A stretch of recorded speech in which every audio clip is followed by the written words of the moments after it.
জয় জয় কৃষ্ণ কৃপা ময় মহেশ্বর যার আজ্ঞা পালে প্রজা পতি হরিহর কোটি কোটি ব্রহ্মাণ্ড তাইখেছ যে মায়া জয় সনাতন নিত নিৰঞ্জন কায়া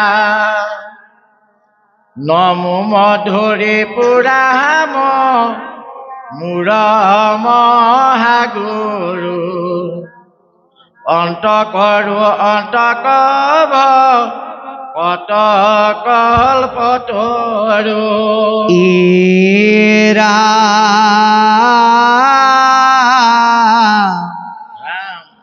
আতি পাতকি উতৰে যাহা ক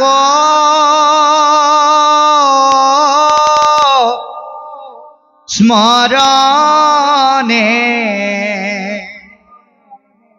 কৰো নমস্কাৰ কোটি কৃষ্ণৰ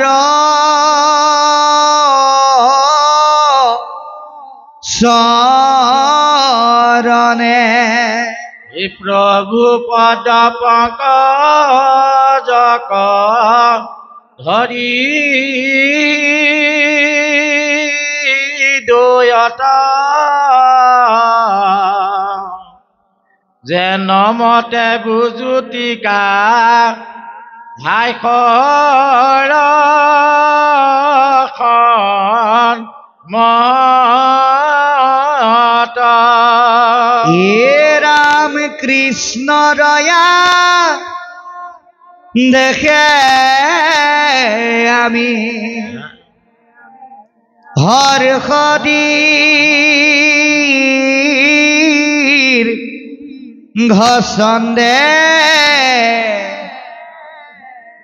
বীৰ শিবু নব সিদ্ধ কথা ক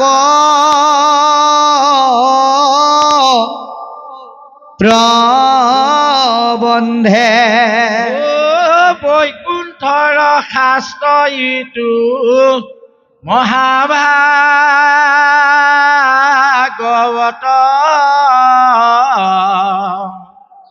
পাইলা পৰীক্ষিতে শুক মুনিৰ মুখত এ ৰাম 7 দিনে শুনি সুখে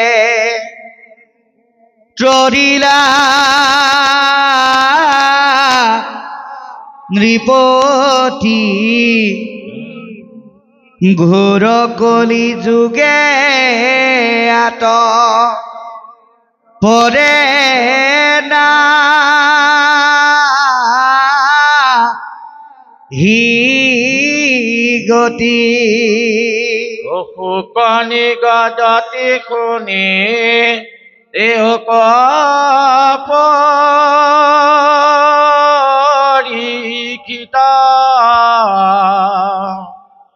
বসুদেৱ নাৰদ বাদবী পৰিত এ ৰাম নিমিনব সিদ্ধে যেন ভৈলায়ু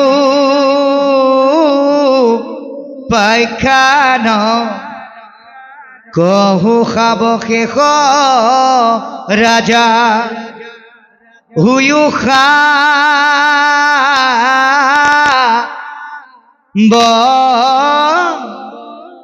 ধান বাৰু কৃষ্ণ জয় গুৰু শংকৰ পৰম ভক্তিভাজন আজি এই ঐতিহ্যমণ্ডিত শিৱসাগৰ জিলাৰ এই পবিত্ৰ নামঘৰস্থলীত দুদিনীয়া কাৰ্যসূচীৰে অনুষ্ঠিত কলিযুগৰ শ্ৰেষ্ঠ যজ্ঞ জ্ঞান যজ্ঞ তথা ভাগৱত পাঠ আৰু পৰ্যালোচনা অনুষ্ঠানৰ এই পৰম পবিত্ৰ স্থলীত উপস্থিত তথা উপবিষ্ট নৰৰূপী নাৰায়ণ সদৃশ ভকত প্ৰাণ কৃপালু বৈকুণ্ঠৰ পাৰিষদ স্বৰূপ বাপ বান্ধৱ সমস্ত ব্ৰজধামৰ গোপী সদৃশ মাতৃস্বৰূপা আই মাতৃ সমস্ত দেশৰ তথা সমাজৰ অগ্ৰণী সেনানী স্বৰূপ যুৱক যুৱতী বন্ধু বান্ধৱী সমস্ত আৰু শিশু কৃষ্ণ সদৃশ দেশৰ ধৰণী স্বৰূপ কণ কণ ভাইটি ভণ্টিসকল জয় জয়তে আমি আপোনা সব মহামহন্তৰ দুখানি অভয় চৰণত আমাৰ শিৰ নত কৰি ভক্তিভৰা শ্ৰদ্ধা আৰু সেৱা নিবেদন কৰিছোঁ। আমি সেৱা নিবেদন কৰিছোঁ পাঠৰ আসন অলংকৃত কৰা আমাৰ শিৰৰ মুকুট স্বৰূপ বয়োজ্যেষ্ঠ পাঠক প্ৰভুজনাক।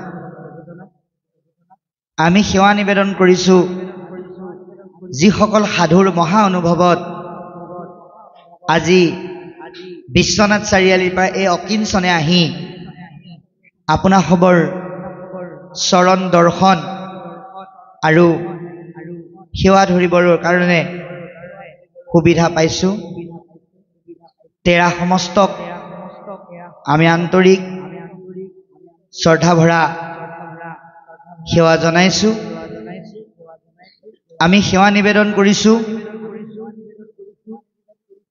আমাৰ অতি শ্ৰদ্ধাৰ যিসকল সন্মানীয় সাধুৱে এই অনুষ্ঠান ভাগ এই অনুষ্ঠানৰ যোগেদি অডিঅ' আৰু ভিডিঅ'ভাৱে বাণীবদ্ধ কৰি অসম তথা বিশ্বৰ প্ৰতিটো প্ৰান্তৰ সাধুসকলে শুনাৰ উপযোগী কৰিবৰ কাৰণে ব্যৱস্থা কৰি আগবাঢ়িছে তেৰা সমস্তকো আমি আন্তৰিক শ্ৰদ্ধা ভৰা সেৱা জনাইছোঁ। আমি সেৱা নিবেদন কৰিছোঁ আমাৰ লগতে সতীৰ্থ ৰূপে দুজন দাদা আহিছে যোৰহাট আৰু দেৰগাঁৱৰ পৰা দুইজন বাপলৈ আমি আন্তৰিক শ্ৰদ্ধা ভৰা সেৱা জনাইছোঁ। কাৰণ তেৰা সমস্ত দুইজনে যদি অৰ্জুনক কৃষ্ণই ৰথৰ সাৰথি কৰি কুৰুক্ষেত্ৰ যুদ্ধলৈ লৈ অহাৰ দৰে তেৰা সমস্তই যদি আমাক লৈ নাহিলেহেঁতেন আমি আপোনাৰ খবৰ দৰে মহাভকতৰ চৰণ দৰ্শন আৰু সেৱা কৰি জীৱনৰ পুণ্যযুক্ত সোৱাদ লাভ কৰিবলৈ নোৱাৰিলোহেঁতেন। হে কৃপালু বাপাই সমস্ত যোৱাকালি আমাৰ অতি মান্যবৰ জ্ঞানজ্যেষ্ঠ অসম ভাগৱত ৰসজ্ঞ মহাসাধু ৰিজু পাঠক প্ৰভুজনা আৰু আপোনালোকৰ জিলাৰে গৌৰৱ অজিত শইকীয়া প্ৰভুজনাৰ অন্তঃকৰণৰ নিৰ্ভীত কোণৰ পৰা যি ভগৱত ভক্তিৰ অমৃতময় মুখলধাৰ বৰষুণ ঢালিলে আজি আমাক আপোনালোকে আমন্ত্ৰণ কৰিছে বিশ্বনাথ চাৰিআলিৰ পৰা। তেৰাত সমস্তকো আমি সেৱা জনাইছোঁ। দুইজন আলোচককে যদিও নাই আমি এইটোহে ক'ব ওলাইছোঁ বাপাই সমস্ত যে যদিও আপোনাসবে আমাক এই অনুষ্ঠানলৈ ভাগৱতৰ ব্যাখ্যাকাৰ বক্তা আলোচক হিচাপে আমন্ত্ৰণ কৰিছে আমি কিন্তু ভাগৱতৰ ব্যাখ্যাকাৰ বক্তা আলোচক একোৱেই নহয়। আমি এজন নিষ্কিন সেৱক, কিংকৰ আৰু কিংকৰ। আপোনালোকে নাভাবিব যে বিশ্বনাথ চাৰিআলিৰ পৰা আমন্ত্ৰণ কৰিছোঁ, 7 ঘণ্টা ৰাস্তা অতিক্ৰম কৰি আহিছে যেতিয়া আমি কেতিয়াও নুশুনা নতুন কথা শুনি আমাৰ জ্ঞানৰ ভঁৰালটো চহকী কৰিব পাৰিম, এই আশা আপোনালোকে মুঠেও নকৰিব। কাৰণ আপোনালোকৰ মাজত উপস্থিত হৈ আমি মাত্ৰ আপোনালোকৰ এটা অভাৱহে পূৰা কৰি দিব পাৰিম।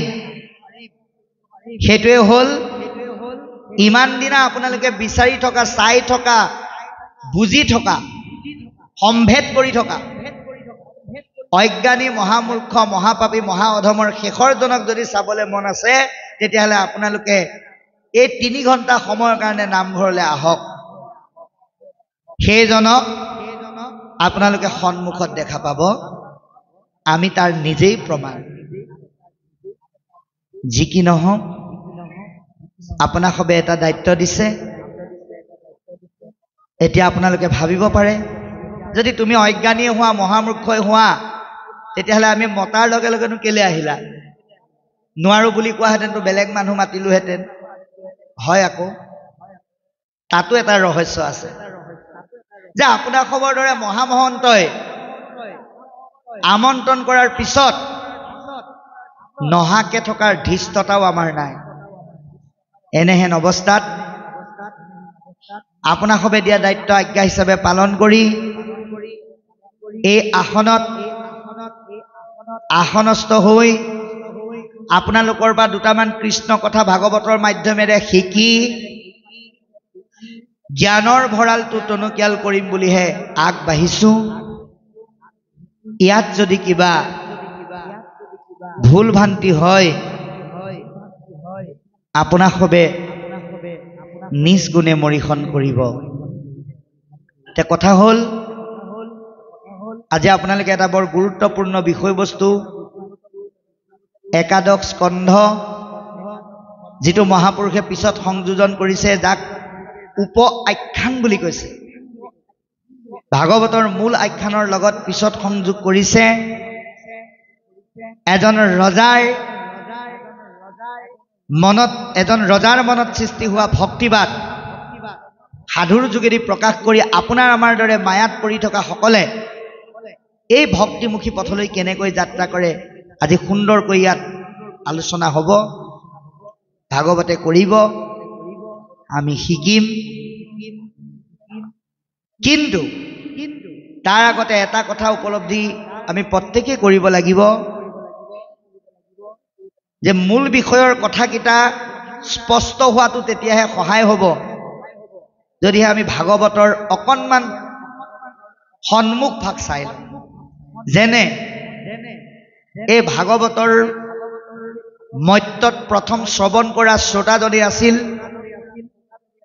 যুগশ্ৰেষ্ঠ পুৰুষ, সপ্তদ্বীপা বসুমতীৰ বৈষ্ণৱ ৰজা পৰীক্ষিত। এতিয়া কথা হ'ল, মহামুনি শুকদেৱে এই ভাগৱত জ্ঞান ব্যাসদেৱৰ পৰা লাভ কৰিলে, আৰু ব্যাসদেৱে ভাগৱত জ্ঞান লাভ কৰিছে দেৱৰ্ষি নাৰদৰ পৰা। নাৰদে যিটো দিছিল অতি সুন্দৰকৈ ব্যাসদেৱে হৃদয়ংগম কৰিছিল। 4 বেদ 14 শাস্ত্ৰ পুৰাণ বিশ্লেষণ কৰি মতিভ্ৰম হোৱা ব্যাসদেৱক নাৰদে বিভিন্ন ধৰণৰ কথা বুজাই শেষত এটা কথাই ক'লে। কি ক'লে? এ ৰাম মোৰ উপদেশে কৰা ভাগৱত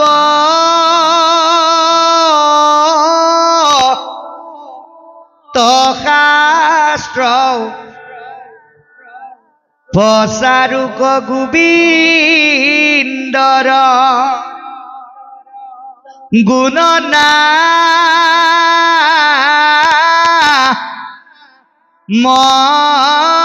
মাত্ৰ এৰা শ্ৰৱণ কীৰ্তন মাত্ৰ গৰু কণী শেষ দূৰ হওক তোমাৰ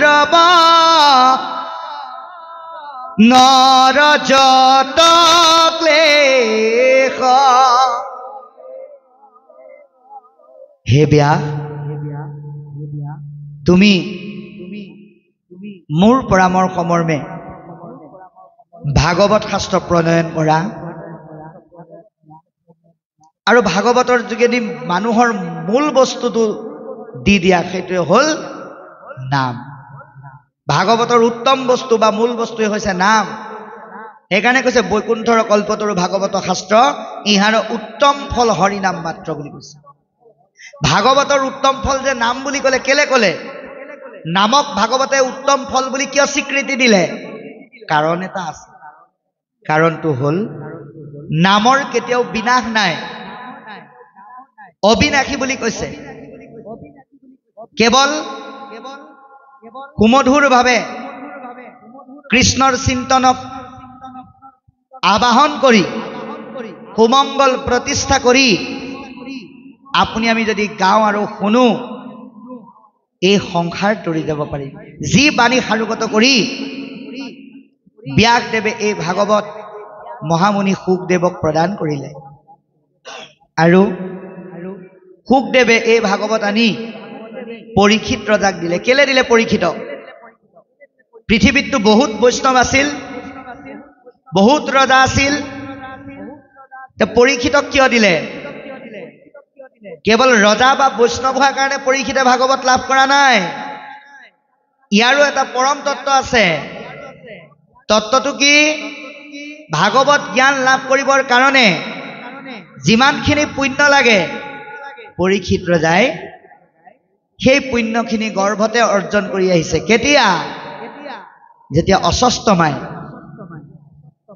পৰীক্ষিতক, পাঁচ পাণ্ডৱক নিক্ষেপ কৰিবলৈ পাঁচপাত অগ্নি আৰু লোহাময় অস্ত্ৰ নিক্ষেপ কৰিছিল। ভগৱন্তৰ তৎপৰতাত সেই অস্ত্ৰৰ প্ৰভাৱ মষিমূৰ হৈ পৰিছিল, কিন্তু তাৰ এপাত অস্ত্ৰই উত্তৰাৰ গৰ্ভলৈ খেদি গৈছিল। তেতিয়া উত্তৰাই স্তুতি কৰিলে, নাহি চিন্তা মৰু যদি এহি কৰে ফুটি, কেৱলে ৰাখিও মোৰ ইটো গৰ্ভগুটি, হেৰা মোৰ আশী পাইলে দুৰন্ত মৰণ,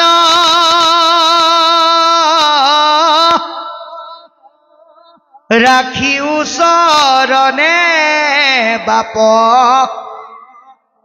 পখিলো শৰণ।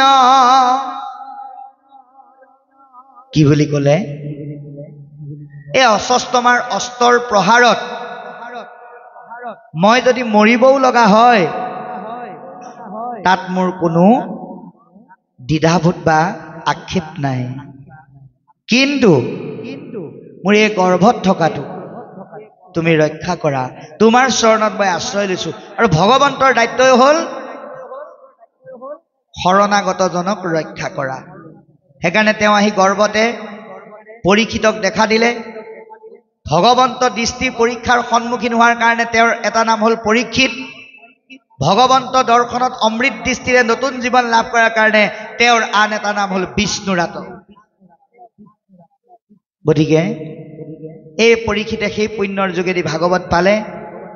যি ভাগৱত কৈ থাকোঁতে পৰৱৰ্তী সময়ত ক'ব লগা অন্যতম সাধু লোমহৰ্ষণ সূতৰ পুত্ৰ উগ্ৰচবাসুতে কণ্ঠাগত কৰি 28,000 ঋষিক কৈ যুগ যুগান্তৰলৈ থৈ যোৱাৰ কাৰণে আজি বৈকুণ্ঠৰ ভাগৱত আজি আমি আমাৰ এই সুন্দৰ পৰিৱেশত নামঘৰত শুনিব পাৰিছোঁ।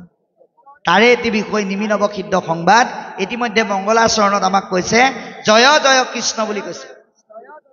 কাৰ জয় ঘোষণা কৰিছে? ভগৱান কৃষ্ণৰ জয় ঘোষণা কৰিছে।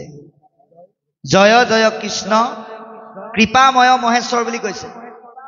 এজন ব্যক্তিক কিবা এটা উপাধি কেনেকে দিয়ে তেওঁৰ গুণ আৰু কাৰ্য চাই পেলাই দিয়ে কোনোবা এজন ব্যক্তিয়ে যদি ভাল কবিতা লিখে তেওঁক কবি বুলি কয় গান লিখাজনক গায়ক বুলি কয় সুৰ দিয়াজনক সুৰকাৰ বুলি কয় পাঠ কৰাজনক পাঠাচাৰ্য বুলি কয় এতিয়া কৃষ্ণক ইয়াত কিন্তু কৃপাময় বুলি কৈছে কেলে কৈছে বাৰু নিশ্চয় ইয়াৰ কিবা এটা ৰহস্য আছে ৰহস্যটো হ'ল ভগৱন্তই আপোনাক আমাক অহৰ্নিশে সহায় কৰি আছে কেনেকৈ ঈশ্বৰে কৃপা কৰাৰ কাৰণে আজি আমি চকুৰে দেখিছো কাণেৰে শুনিছো মুখেৰে কৈছো হাতেৰে চুইছো ভৰিৰে গৈছে ভগৱন্ত আপোনাৰ আমাৰ হৃদয়ত থাকি এইখিনি কৰাই আছে আৰু আপুনি আমি কি কৰিছো বোলে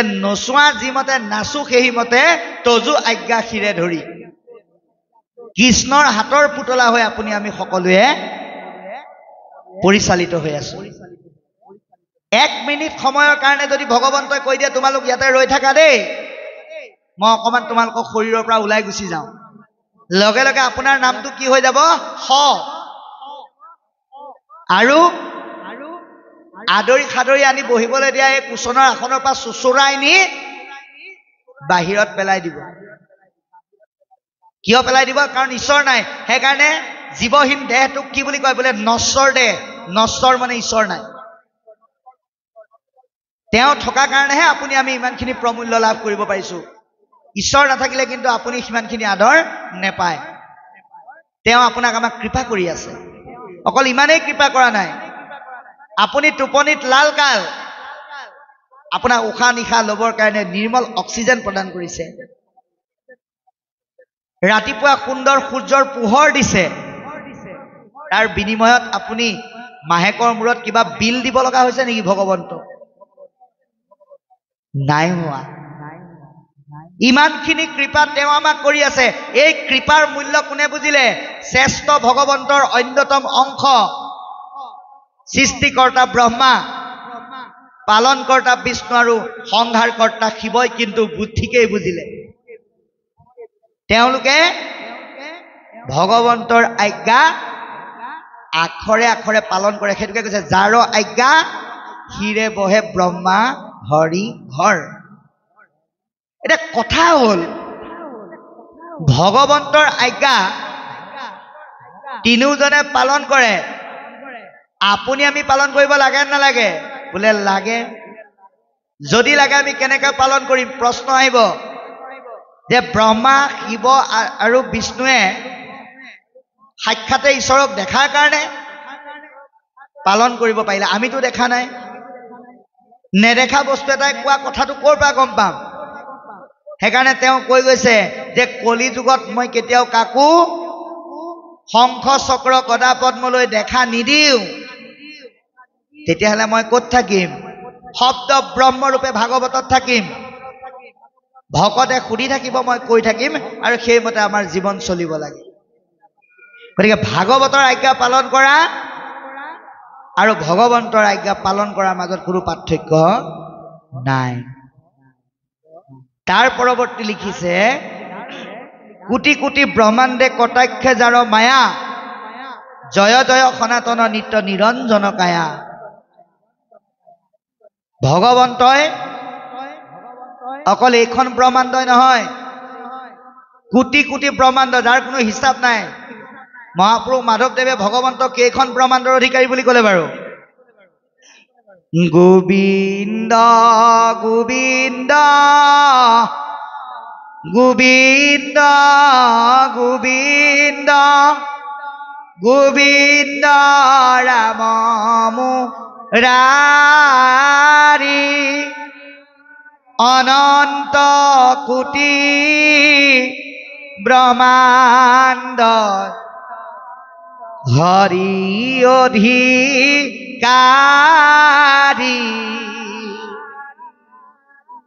অনন্ত যাৰ কোনো অন্ত নাই সিমানখিনি ব্ৰহ্মাণ্ডৰ ভগৱন্ত অধিকাৰী তেওঁ মায়াৰ প্ৰভাৱত ব্ৰহ্মাণ্ড স্বজন কৰিছে। 3 কোটি 70 কোটি ব্ৰহ্মাণ্ড পালন কৰিছে, সংহাৰ কৰিছে। কিন্তু সেই মায়াৰ প্ৰভাৱী শক্তিয়ে ভগৱন্তক কেতিয়াও বান্ধি ৰাখিব নোৱাৰে। সেইকাৰণে তেওঁক নিৰঞ্জন বুলি কৈছে। মায়াই যাক ৰঞ্জিত কৰিব ৰাখিব নোৱাৰে। যি চকুৰ পানীৰ দৰে নিৰ্মল, একেবাৰে বিশুদ্ধ আৰু নিৰ্মল পানী হ'ল কিন্তু চকুৰ পানী, য'ত কোনো বীজাণু নাই। গতিকে সেই নিৰ্মল ভগৱন্তক মায়াৰ শক্তিয়ে কেতিয়াও বান্ধি ৰাখিব নোৱাৰে। অথচ তেওঁ সনাতন, যদিও নাই তথাপিও আছে। ভগৱত ভক্তিৰ শক্তিৰ মাজত তেওঁ থাকি সকলো সময়ৰ সাক্ষী ৰূপে আমাক পৰিচালনা কৰি আছে। নমো মধু ৰিপুৰাম মূৰ মহাগুৰু, অন্তকৰো অন্তক ভকত কল্পতৰু। সেইজন ভগৱন্ত, যিজনে কি কৰিছে, এই ধৰালৈ আহি কৰিবলগীয়া কৰ্মৰ ভিতৰত অন্যতম এটি কৰ্ম দুষ্টক দমন কৰিছে। তাৰে উদাহৰণ দিছে যে মধু দৈত্য, মূৰ দৈত্য আদি দৈত্যবিলাকক যিজন ভগৱন্তই গতি প্ৰদান কৰিছে, সেই ভগৱন্ত আপোনাৰ আমাৰ হৃদয়ৰ গুৰু। কিয়? তেওঁ আপোনাক আমাকো গতি দিবৰ কাৰণে তেওঁ যদিও নিৰ্গুণ গুণ লীলা কৰি নাম তত্ত্ব দি থৈছে, হৃদয়ত আমি তেওঁক প্ৰতিষ্ঠা কৰি আগবাঢ়িলে আমাক সঠিক পোহৰটো দেখুৱাই দিব, কোনফালে আমি যাব লাগে। কাৰণ তেওঁ কাৰ কল্পতৰু বোলে? ভকতৰ কল্পতৰু।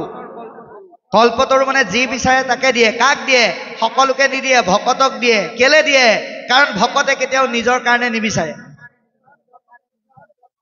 আপোনালোকে যে আশীৰ্বাদ দিয়ে, কেতিয়াবা এনেকে গায় নেকি বাৰু? নমো নমো নাৰায়ণ প্ৰসন্ন হৈউক হৰি, কৰিউক মায়া কনি জান, আপোনাৰ মহিমা ক আপুনি বেকত কৰি, আমাকো কৰিও পৰিত্ৰাণ। কেতিয়াও নেগায়। ভকতে কেতিয়াও নিজৰ কাৰণে প্ৰাৰ্থনা নকৰে। কি বুলি গায়? বোলে জীৱক কৰিও পৰিত্ৰাণ। হে প্ৰভু, সমস্ত জীৱক তুমি উদ্ধাৰ কৰা। এই গুণখিনি ভগৱন্তৰ আছে, যিখিনি ভকতে উপলব্ধি কৰে। সেইকাৰণে ভকতে সেৱকৰ কাৰণে যি বিচাৰে ভগৱন্তই সমস্তখিনি প্ৰদান কৰে। আতিপাতো কিউতৰে যাহাক স্মৰণে, যাৰ নাম শুনিলে কেৱল পুণ্যৱন্তজনেই নহয়, মহাপাপী সকলো তৰি যাব পাৰে। ঈশ্বৰৰ নামৰ নৌকাত সকলোৱে তৰি যাব পাৰে। আমাক সিদ্ধান্ত দিছে। সেইকাৰণে হে ৰাম কৃষ্ণ হৰি নামৰ নৌকাখনি, গোবিন্দ নামৰে বৈঠা, বৈকুণ্ঠে যাবলৈ যাৰ ইচ্ছাই আছে, নামৰে নৌকাতে উঠা হে। বৈকুণ্ঠে যাবলৈ যাৰ ইচ্ছাই আছে, নামৰে নৌকাতে উঠা হে। তাত কোৱা নাই বৈকুণ্ঠ যাবলৈ যাৰ ইচ্ছা আছে, যিমানখিনি পুণ্যৱন্ত আছে তোমালোক উঠা। যাৰ ইচ্ছা আছে, সেয়া পাপীয়ে হওক বা পুণ্যৱন্তই হওক,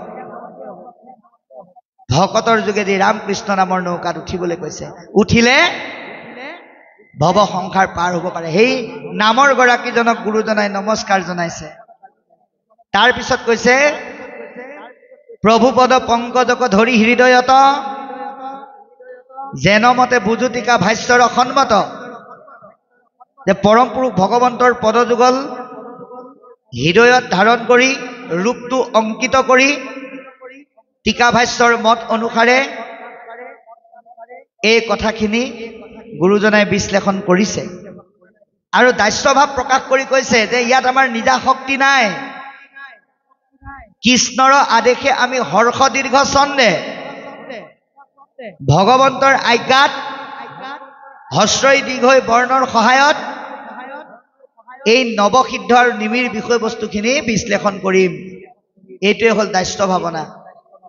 তাৰপিছত কৈছে বৈকুণ্ঠৰ শাস্ত্ৰ ইটো মহাভাগৱত।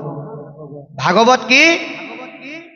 বৈকুণ্ঠৰ শাস্ত্ৰ, ভগৱন্তৰ মুখৰ বাণী। পাইলা পৰীক্ষিতে শুক মুনিৰ মুখত, মৃত্যুমুখী পথৰ যাত্ৰী পৰীক্ষিত ৰজাই মহামুনি শুকদেৱৰ যোগেদি এই ভাগৱত জ্ঞান লাভ কৰিলে। 7 দিন শুনি সুখে তৰিলা নৃপতি। এই ভাগৱত শুকদেৱৰ মুখেৰে 7 দিন শুনি পৰীক্ষিত ৰজাই তৰি গ'ল। এতিয়া আপোনাৰ আমাৰ জীৱনতো আকৌ 7টা দিন আছে নহয়।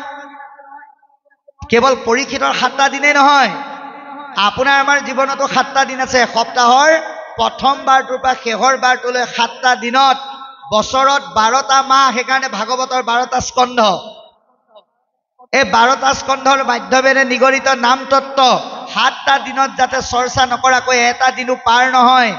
কাৰ? বোলে কলিকালৰ লোকসকলৰ। তাৰ কাৰণে মহাপুৰুষে আহ্বান জনাইছে। অৰ্থাৎ কলি যুগত নাম বিনে গতি নাই। কলি যুগত নামক বাদ দি সত্যত এটা দাপৰ 3টা যুগৰ যুগ ধৰ্ম অৱলম্বন কৰি যদি আমি গতি সাধন কৰিবলৈ বিচাৰো, তেতিয়াহ'লে আমাৰ বিশেষ লাভ নহ'ব। সেইকাৰণে মহাপুৰুষে কৈছে, হে ৰাজীৱশ্ৰেষ্ঠ মানৱ, তোমালোকে কলি যুগৰ ধূসৰিতময় সন্দিক্ষণত উপনীত হৈ যদি বাকী 3টা যুগৰ যুগ ধৰ্ম আচৰণ কৰিছা, তেতিয়াহ'লে তোমালোকৰ গতিটো কি হ'ব কওঁ শুনা। এ ৰাম কলিত হৰিৰ কীৰ্তন এৰিয়া আনমতে চাহে গতি যেন কুল বধূ নিজ স্বামী এৰি ভজে গয়া উপপতি। এই দুৰ্ঘোৰ কলি যুগত নাম বস্তুক বাদ দি যদি অন্য ফালে গতি কৰো, নিজৰ স্বামী থাকোতেও উপপতি ভজনা কৰাৰ দৰে হ'ব। সেইকাৰণে কলিকালত নাম বিনে গতি নাই বুলি আমাক সকলোকে আহ্বান কৰি কৈছে, শুকনি গদতি শুনি উক পৰীক্ষিত। হে ৰাজন, তোমাক কওঁ শুনা। শুকদেৱে কৈছে, বসুদেৱ নাৰদ সংবাদ বিপৰীত। বসুদেৱ আৰু নাৰদে পতা এটা ব্যতিক্ৰমী বিষয়বস্তু, যাৰ যোগেদি নিমি নৱ সিদ্ধে যেন ভৈলা উপাখ্যান। যি বিষয়ৰ দ্বাৰা নিমি আৰু 9জন সিদ্ধ পুৰুষৰ প্ৰসংগটো আলোচিত হৈছে, সেই বিষয়ে কম, সাৱধানে শুনা বুলি কৈছে। অকল পৰীক্ষিত ৰজাকেই নহয়, আপুনি আমিও সাৱধানে শুনিব লাগিব, যাতে এই ভাগৱতৰ মাধ্যমেৰে নিগৰিত নাম তত্ত্ব যাতে কাণৰ পৰ্দাৰ বাহিৰত যাতে নপৰে, সেই সাৱধানতা অৱলম্বন কৰি আমাক শুনিবৰ কাৰণে আহ্বান জনালে। ইয়াৰ পিছত কি ক'ব আমি চাম। ৰাম বাৰে বাৰে নাৰদক পঠাই মাধৱে নেন্ত দ্বাৰকাৰী কৃষ্ণক গৌৰৱে। এ ৰাম জীৱন্তে মুকুত তেহু জানিবা সাক্ষাৎ তথাপি উৎসুকয়াতি কৃষ্ণ ৰসে পাত মুকুতি সুখকো কৰি ভকতি শিৱৰ নভজে কৃষ্ণ কলোক কিনো কৰ্ম জৰ য়ে ৰাম বাক্য কৰ্ণ মন মুখ আছে মানে যাৰ কৃষ্ণ ভকতিত সমস্তৰে ধিকাৰ কৃষ্ণ পদ পঙ্কজক ভজে ব্ৰহ্মা হৰে নৰতনু পায়াতে যে কমল পা মৰে হে ৰামে কুকালে মনুষ্যনে ৰাই বৃত্ৰুহাত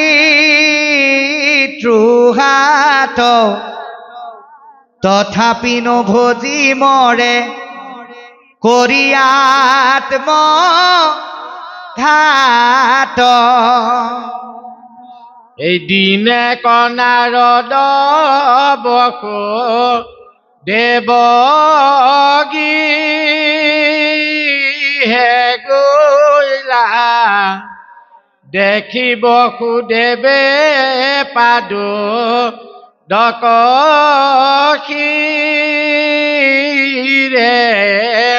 লৈলা কৃষ্ণ এতিয়া এইখিনিলৈকে কি ক'লে আমি আলোচনা কৰিম যে বাৰে বাৰে নাৰদক পথান্ত মাধৱে নেৰন্ত দ্বাৰকা ঋষি কৃষ্ণৰ গৌৰৱে যে ভগৱন্ত যদিও পৰম ব্ৰহ্ম তথাপিতো তেওঁ গতানুগতিক যিটো মানৱ জীৱনৰ দায়িত্ব আৰু সাধাৰণ কৰ্তব্য সেইখিনি তেওঁ কিন্তু পাহৰি যোৱা নাই যাৰ কাৰণে তেওঁ কি কৰিলে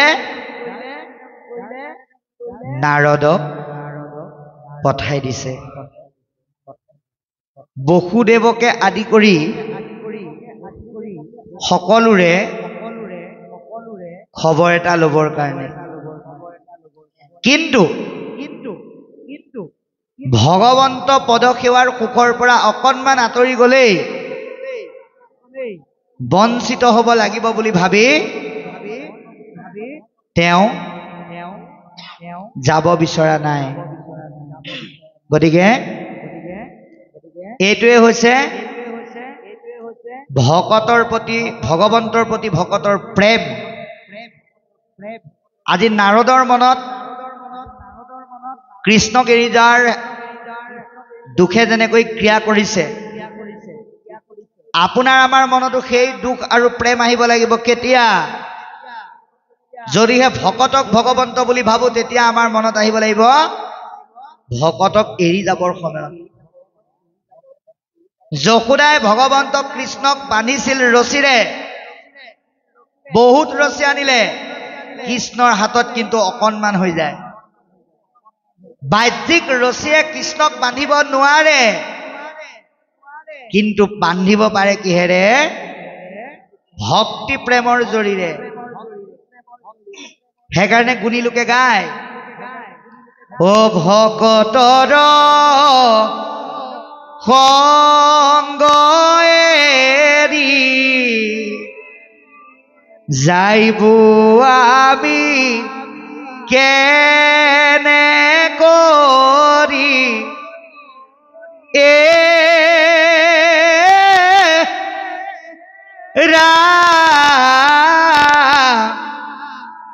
লগাই থৈছে নামৰ প্ৰেমৰ জৰি এই জৰিডাল ছিঙি যোৱাটো ইমান সহজ নহয় বাপাই সমস্ত যিডাল নাৰদে ছিঙিবৰ সময়ত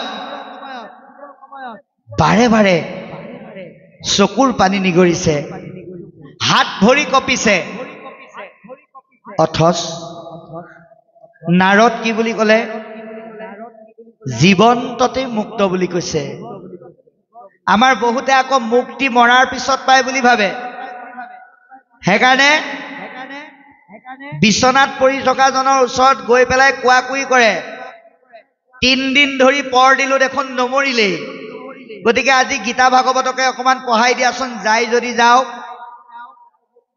সুস্থ অৱস্থাৰ পৰা ভকতি কৰাৰ অভ্যাস নকৰা জনৰ ওচৰত শাস্ত্ৰকিতা দশম ৰত্নাৱলী যদি দিনে 3 বাৰকেও পঢ়ে তথাপিতো তেওঁ কিন্তু মুক্তি নাপায় মুক্তিটো কেতিয়া পাব জীৱন্ত অৱস্থাতে পাব হৰিময় দেখে যিটো সমস্ত জগত জীৱন্তে মুকুত সিটো অচিৰ কালত বুলি কৈছে তাৎক্ষণিকভাৱে মুক্ত হ'ব দে হৰিময় কেনেকে দেখিব সেইটোহে ডাঙৰ কথা তাৰ কাৰণে উদাহৰণ দিছে ভয় খাব লগা নাই সকলোকে ঈশ্বৰময় দেখিবলৈ কৈছে গছ লতিকা তৰুতীৰ্ণ পশু পক্ষী কীট পতংগ আনকি মানুহকো ঈশ্বৰ বুলি ভাবিবলৈ কৈছে এটা সেইটো ভাবিবলৈ আমাৰ অকমান দিগদাৰ হয় কিন্তু ভাগৱতে তাৰ উপায় দিছে প্ৰথম স্কন্ধ ভাগৱত 2য় অধ্যায় পৰীক্ষিতৰ জন্ম অশ্বস্তমাৰ ক্ষীৰমণিকতা পৰীক্ষিত ৰজাই জন্ম ৰহস্যৰ প্ৰথম যিটো কাহিনী উত্তৰাৰ গৰ্ভত আমি আৰম্ভণিতে কৈছিলো আপোনালোকক পৰীক্ষিত ৰজা আছিল সেইটো কথা আপোনালোকে জানে তেওঁকো প্ৰতিশোধ পুৰাবৰ কাৰণে অশ্বস্তমাই কৰিছিল তাৰ উপৰিও 5 পাণ্ডৱৰ 5টা পুত্ৰৰ মূৰকিটা কাটি পেলোৱা অশ্বস্তমাক কৃষ্ণৰ লগত গৈ অৰ্জুনে হাত ভৰি এক কৰি বান্ধি আনি ৰথত তুলি আনি দ্ৰৌপদীৰ ওচৰত ঠেকেচা মাৰি পেলাই দিলে বুলি কৈছে কিন্তু দ্ৰৌপদীয়ে কি কৰিলে আজিৰ মাতৃ হোৱাহেঁতেন ক'লেহেঁতেন যে মোৰ সন্মুখত ইয়াক আনিছে পুত্ৰ হত্যাকাৰীক চাই মই ৰৈ থাকিব পৰা নাই ইয়াক হয় মৃত্যুদণ্ড দিয়ক নহয় যাৱজ্জীৱন কাৰাদণ্ড কিন্তু দ্ৰৌপদীয়ে কি বুলি ক'লে হাহাকাৰ কৰি গুৰুৰ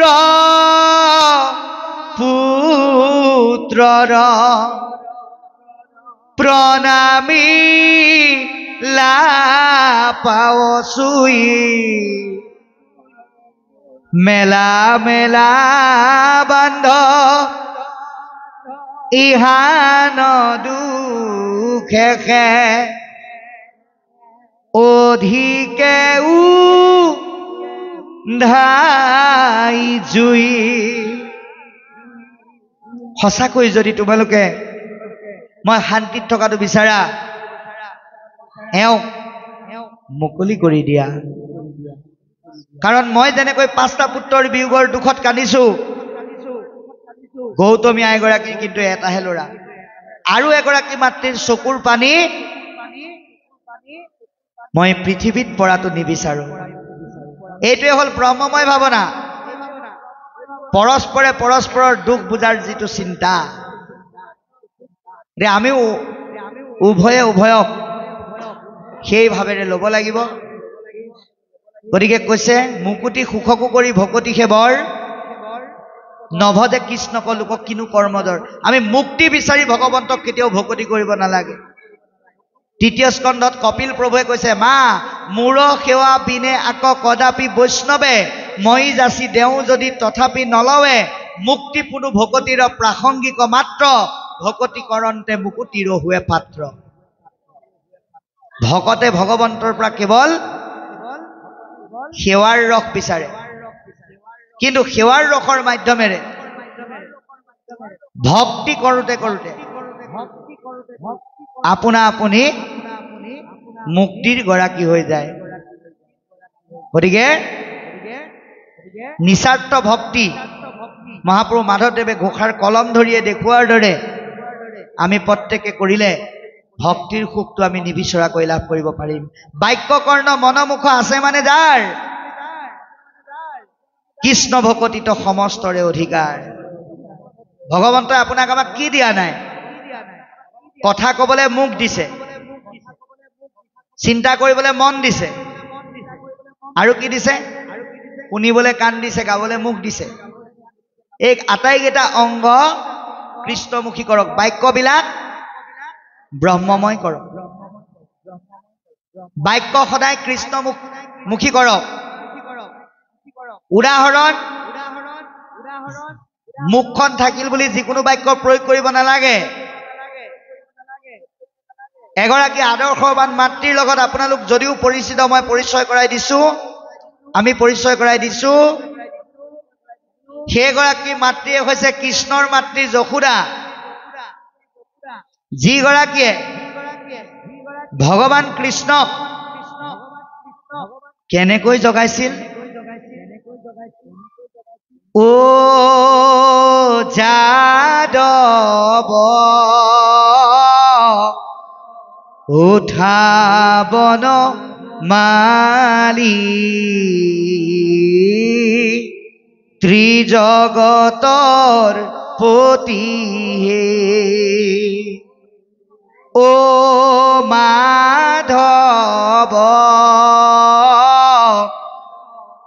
উঠা যদুমণি জগতৰ পতি হে। অ ইমান ধুনীয়াকে মতাৰ পিছত কৃষ্ণই আকৌ গা এঙামুৰি দি বোলে সিফালে মোকেহে খোলে। তেতিয়া যশোদাই আকৌ কৈছে, আৰ পুৱাইলা ৰজনী উঠা যদুমণি ৰজনী প্ৰভাত ভৈল বনৰে হৰিণা বনতে লুকাইলা পক্ষী দকুদিশে গৈলা। এনেকে যেতিয়া জগালে, এইবাৰ কৃষ্ণই বোলে চকু মেলি মাকলে চাইছে, আকৌ কৈছে বোলে আৰু অকণ শুই লওঁ নেকি। তেতিয়া যশোদাই আকৌ কৈছে, নহয় নুশুবা, কেলে? আৰ অংগীৰাতে বহি বালকে ডাকয় উঠা প্ৰভু নাৰায়ণ। আর অঙ্গীরাতে বহি বালকে ডাকয় উঠা প্রভু নারায়ণ। কত নিদ্রা জুয়া উঠা নারায়ণ, কত নিদ্রা জুয়া উঠা নারায়ণ। যাইবে লাগে বৃন্দাবন। কিমান সুন্দৰকে জগাইছে। কিন্তু আমি আমাৰ মাতৃসকলে ল'ৰা ছোৱালী কি বুলি জগায়? বোলে হেৰ বাপেৰ হোটেলত খোৱা 7টা বাজিল উঠ। এই কৃষ্ণবিহীন এনেধৰণৰ বাক্যৰে আমি কথা বতৰা কেতিয়াও কব নালাগে। মনটো কেনেকৈ ইমানেই চঞ্চল। আমাৰ 3য় স্কন্ধত মন সম্পৰ্কে কৈছে,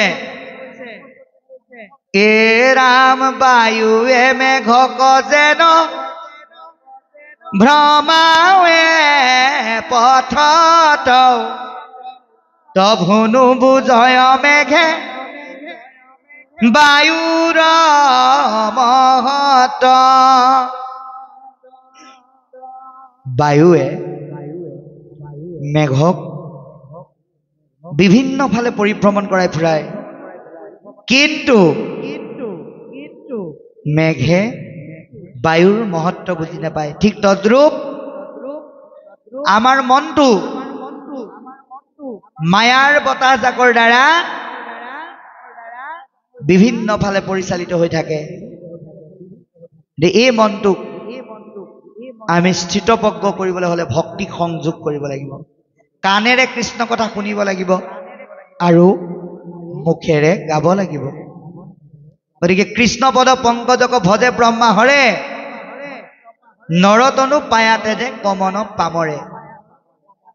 ভগৱন্তৰ পদযুগলৰ চিন্তা স্বয়ং সৃষ্টিকৰ্তা ব্ৰহ্মা, সংহাৰকৰ্তা শিৱই সেৱা কৰে।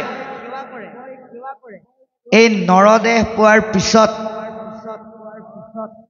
আপুনি আমি যদি সেৱা নকৰোঁ বা নভজো, তেতিয়া সেই সকলকে কি বুলি কৈছে? পামৰ বুলি কৈছে। পামৰ মানে পাপী। আমি মৃত্যুৰ পৰা ঈশ্বৰ সেৱাৰ অবিহনে কেতিয়াও হাত সাৰিব নোৱাৰোঁ। যি কৃষ্ণৰ চৰণ সেৱা কৰা গুৰুতত্ত্ব ভগৱত ভক্তি পায়ো ভগৱন্তক ভক্তি নকৰে, সেইজন ব্যক্তি আৰু আপোন ঘাটি মানুহৰ মাজত পাৰ্থক্য নাই। সেইকাৰণে মহাপুৰুষে কৈছে যে পৃথিৱীত শত্ৰু বুলি বেলেগে নাই। নিজে নিজৰ শত্ৰু হ'ব পাৰে, নিজে নিজৰ বন্ধুও হ'ব পাৰে। কেনেকৈ? আপুনি আপোন বন্ধু, আপুনি আপোন শত্ৰু, আপুনি আপোন ৰাখে পাৰে, হৰি গণ ভজি নৰে, আপুনি হুয় নষ্ট। হৰি ভজি আপোনাক তাৰে। গতিকে আমি যদি হৰি ভজনা কৰোঁ, নিজেই নিজৰ তৰণৰ পথ বিচাৰি পাম ভক্তিৰ মাধ্যমেৰে, গুৰুৰ উপদেশৰ যোগেদি। সেইকাৰণে দিনেক নাৰদ বসুদেৱ ঘৰে গৈলা, দেখি বসুদেৱে পাদুদক শিৰে লৈলা। জগতৰ ঈশ্বৰক জন্ম দিয়া পিতৃ হৈও নাৰদক দেখা পাই বসুদেৱে নাৰদক ভগৱন্ত জ্ঞান কৰি ভৰি ধুৱাই নাৰদৰ পদধূলি শিৰত লৈছে। এইটো এটা বৰ ডাঙৰ তত্ত্ব। আমি অকণমান পাঠ গ'লে আলোচনা কৰিম। কৃষ্ণ পিতিয়াগমনত পুত্ৰৰ সিদ্ধি, ভকতক পালে দুখী, যেনে পাৱে নিধি। এহি মতে ভগৱন্ত তজুয়াগমনে, সমস্ত প্ৰাণীৰ গতি হৰে তাৱৎক্ষণে। দেৱতাটো কৰি জ্যেষ্ঠ হন্ত সাধুজন, সাধু হতে সৰ্বসুখ হুৱে অনুকৰণ। হে ৰাম আছৈ সুখ দুখ দুই, দেৱ কপুজনে, কেৱলে সুখক মাত্ৰ সাধে সাধুজনে। পূজায় অনুৰূপে খেদে বতা দেই ফল, কৰন্ত কৰোণা মাত ভকত সকল। এ ৰাম তোমাৰ দৃশ যাৰ, শ্ৰীকৃষ্ণত মন, আসম্বাৰ সেহি মতে হুৱে আচৰণ। কৰিলা কি তাঠ যদি ঋষি মহাশয় তথাপিতো পুচু ভাগ অত ধৰ্ম ছয় হে ৰাম পৰম শ্ৰদ্ধায়ে যাক শুনিলে মাত্ৰকে দুৰ্ঘোৰ সংসাৰ দুখ তৰে সৰ্ব লোকে। বাৰু কৃষ্ণ এতিয়া এইখিনিলৈকে কি ক'লে আমি আলোচনা কৰিম। আপোনালোকে এটা কথা চাওক, যদি কেনেবাকে এই কলি যুগত কাৰোবাৰ ঘৰত কৃষ্ণ জন্ম হ'লহেঁতেন, যদি আপোনাৰ আমাৰ ভিতৰত কোনোবা বসুদেৱ হলোহেঁতেন, তেতিয়া নাৰদ অহা হ'লে অকণমান হ'লেও অহংকাৰ এটা আহিলেহেঁতেন। কি বুলি? হাজাৰ হ'লেও মই কৃষ্ণক জন্ম দিছোঁ, মই কৃষ্ণৰ পিতৃ, গতিকে নাৰদ আহিল বুলিয়ে মই ভৰি হাতত পৰিম নে? মই সেৱা কৰিম নে? এই অহংকাৰ আমাৰ মনলৈ কিন্তু আহিলহেঁতেন। কিন্তু স্বয়ং ঈশ্বৰক জন্ম দিয়া বসুদেৱে কি কৰিলে? নিজে গৈ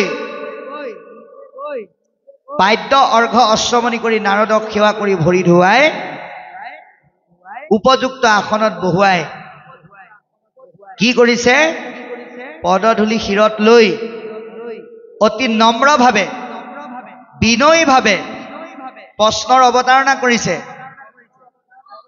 নম্ৰভাৱে সুধিছে। আমি কথা সুধিলেই নহ'ব, এজন ব্যক্তিৰ ব্যক্তিত্বটো তেওঁৰ ভাৱত কম নাপায়, বাক্যত ওলাই যায়। খুব ধুনীয়াকৈ চাফা ড্ৰেছ পোছাক পিন্ধি আগত বহি থকা মানুহ এজনে একো নাজানিলেও মানুহে ভাবে বৰ চোকা মানুহ, কিন্তু মুখখন মেলিলে গম পাই যায়। অপৰিষ্কাৰ কাপোৰ কানি পিন্ধি পেলাই এজন চোকা মানুহ যদি পিছতো বহি থাকে, তেওঁক মানুহে ভাবে এজনে চাগে একো নাজানে, মুখখন মেলিলে গম পাই যায়। এজন ব্যক্তিৰ ব্যক্তিত্বটো বাক্যত প্ৰকাশ হয়। সেইকাৰণে বসুদেৱে অতি নম্ৰভাৱে বিনয়ীভাৱে আমাক লিখিছে, একাদশতে কৈছে, কৰিলা প্ৰণাম পাছে আসনে বসাই, বুলিলা বিনয় বাক্য নাৰদ কচাই। নাৰদলৈ চাই পেলাই ক'বলৈ আৰম্ভ কৰিছে। কি বুলি? যে পিতৃ মাতৃৰ আগমনত সন্তানে যেনেকৈ সিদ্ধি লাভ কৰে, সফলতা পায়, বহুদিনৰ মূৰত সন্তানে যেতিয়া পিতৃ মাতৃক লগ পায়, বিভিন্ন ধৰণৰ কথা অভাৱ অভিযোগ আদি পিতৃ মাতৃক ব্যক্ত কৰে, যাতে সেইবিলাক পূৰা কৰিব পাৰে। ঠিক তদ্ৰূপ সন্ত সাধু সংস্পৰ্শ সেৱকে পোৱাৰ লগে লগে সেয়া পিতৃ মাতৃৰ সংস্পৰ্শ পোৱাৰ দৰে হয় বুলি কৈছে। পিতৃ মাতৃক যেনেকৈ নুলুকোৱাকে চব ক'ব পাৰি, সন্ত সাধু মহন্তৰ ওচৰতো সংসাৰৰ তাপত পৰি থকা সমস্তখিনি বিৱৰি ক'ব পাৰি। গতিকে বসুদেৱে কৈছে যে আজি পিতৃ মাতৃৰ আগমনত সন্তানে পোৱা আনন্দ আৰু তোমাৰ দৰে এজন ব্যক্তিক পোৱা লগ পোৱাৰ মাজত পোৱা আনন্দত মই ক'তো একো পাৰ্থক্য দেখা নাই। সেইকাৰণে বসুদেৱে নাৰদক কি জ্ঞান কৰিছে? ভগৱন্ত জ্ঞান কৰিছে। গতিকে আপুনি আমিও আজি কাক কলিযুগত ভগৱন্ত শংখ চক্ৰ গদা পদ্মলৈ নাহে, আমি ভকতকে ভগৱন্ত বুলি ভাবিব লাগিব। ভগৱন্তই কৈছে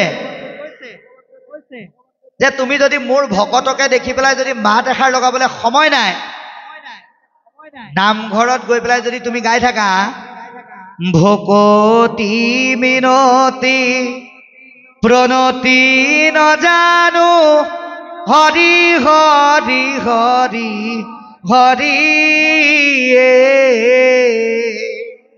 মুত পৰে শূন্যহীনমতি নাই ৰামৰা। কিন্তু ভকত এজন আহিলে তেওঁক যদি তুমি সেৱা কৰাটো দূৰৰ কথা, মুখৰে মাত এষাৰো নিদিয়া, ভগৱানৰ ওচৰত হাজাৰ কাকুতি ঘোষা গায়ো একো লাভ নাই। গীতাত কৈছে মোৰ ভকতক দেখি নকৰে হৰিষ মোক পাইলে সিটো জনে কৰিবে কিষ ভকতক দেখিলেই মান্যতা কৰিব নজনা জনে ভগৱন্তক কি কৰিব। সেইকাৰণে মান্যতাটো নাৰদক বসুদেৱে কৰাৰ দৰে আপুনি আমি ভকতক কৰিব লাগিব। কিয়? কাৰণ কৈছে দেৱতাটো কৰি শ্ৰেষ্ঠ হুন্ত সাধুজন। সাধুসকল দেৱতাতকে শ্ৰেষ্ঠ। কেলে? কাৰণ দেৱতা পুজিলে নিৰ্দিষ্ট এটা ফলহে পাব। আপুনি যদি লক্ষীক পূজে ধন পাব, সৰস্বতীক পুজিলে কি পাব? বিদ্যা পাব। কিন্তু ভকতক যদি পূজে আটাইকেইটা পাব। কাৰণ ভকতৰ কাৰ লগত হাত আছে? ভগৱন্তৰ লগত, মুৰব্বীজনৰ লগত হাত আছে। সেইকাৰণে ভকতক পুজিলে সমস্তখিনি পায় বুলি কৈছে। গতিকে মিলৈ সুখ দুখ দুই দেৱক পূজনে। দেৱতাক পুজিলে সুখো পায় দুখো পায়। কাৰণ যিটো সুখ পাব সেই সুখ শেষ হলে আকৌ আৱশ্যম্ভাৱীভাৱে দুখো আহিব। আৰু সুখ অৰ্জন কৰিবলৈ দেৱতাক যদি পূজে যদি খেলি মেলি হয় তেতিয়াহ'লে সুখ বিচাৰোঁতে কিন্তু দুখহে পাব।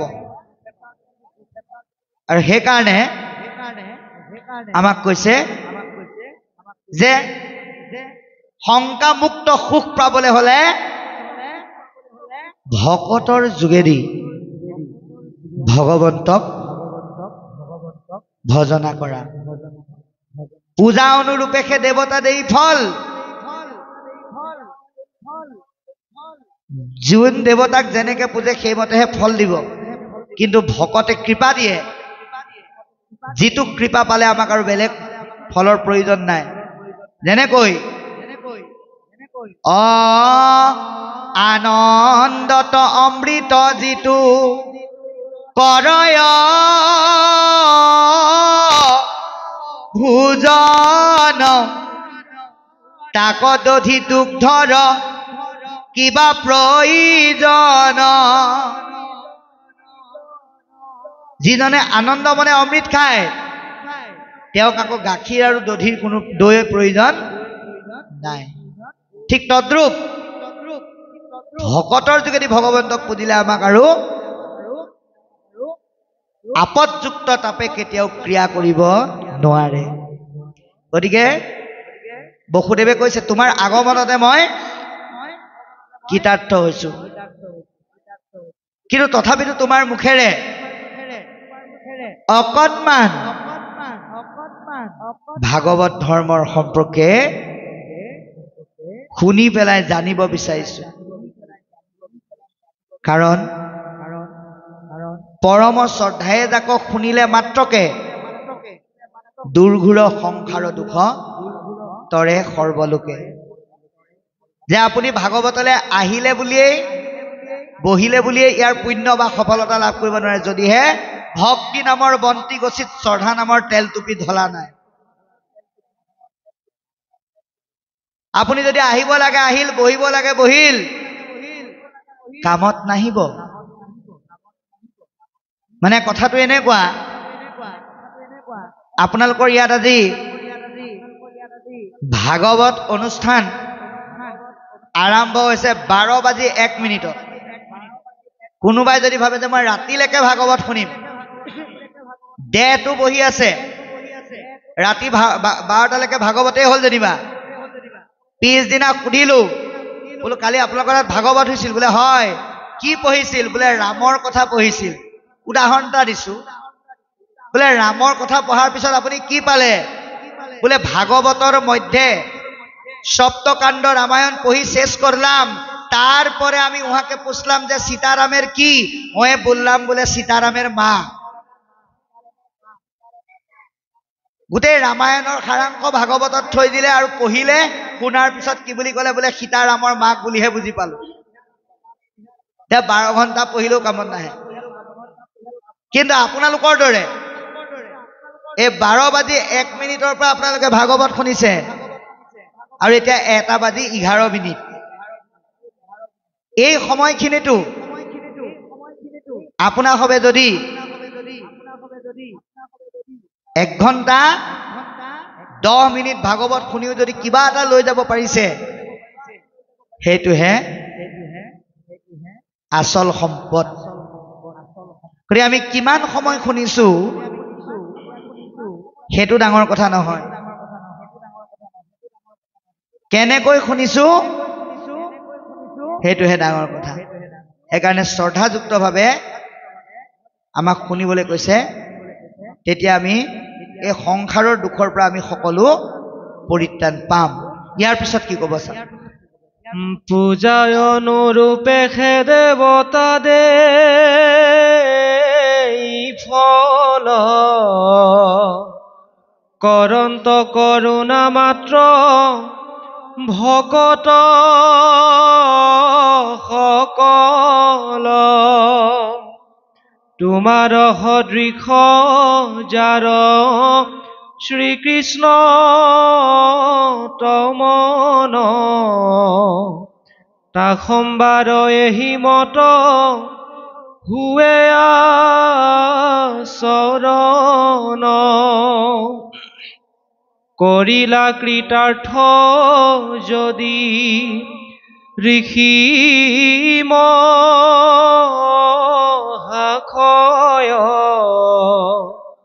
তথাপিতো পুচু ভাগ অত ধৰ্মচয় এৰাম পৰম শ্ৰদ্ধায়ে যাক শুনিলে মাত্ৰকে দুৰ্ঘোৰ সংসাৰ দুখ তৰে সৰ্ব লোকে দেৱৰ মায়ায়ে মূৰ মোহ ভৈল মন পুত্ৰ কামে পূৰ্বত কৰিলো আৰাধন এৰাম জৈতপী মো কোটি দেন্ত মুকুন্দে সদাই তাকো নবাঞ্চিলো পূৰ্বে পুত্ৰৰ আশাই যেন মতে তৰু আৱে সংসাৰ ক্লেশ মোক মহামুনি দিও সেহিও পদেশ হে ৰাম তুষিলা কৃষ্ণক মাত্ৰ যিমতে ভকতি আমাকো শিখায়ো তাক সমস্তে সম্প্ৰতি যেবে বসুদেৱে হেন পুছিলা হৰিষি হৰিস্মৰি আতি প্ৰীতি ভৈলা দেৱঋষি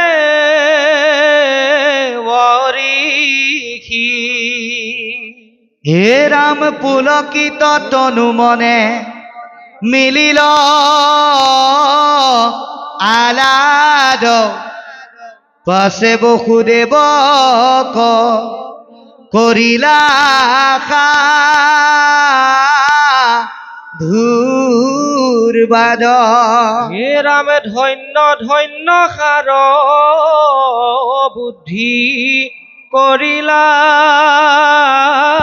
নিশ্চয় পুছিলা পৰম ভাগ অত ধৰ্মচয়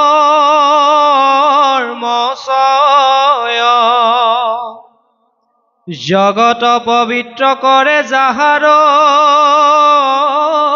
স্মৰণে কহু তাক বসুদেৱ শুনায়ে কমনে। কৃষ্ণ এতিয়া কি বুলি কৈছে যে দেৱৰ মায়ায়ে মোৰ মোহ ভৈল মন। আটাইতকৈ ডাঙৰ কথা বাপাই সমস্ত, আপুনি যদি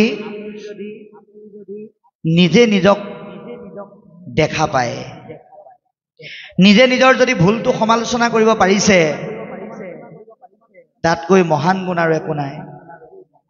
যিটো বসুদেৱে আপোনাক আমাক উদাহৰণ হিচাপে দেখুৱাই থৈ গৈছে।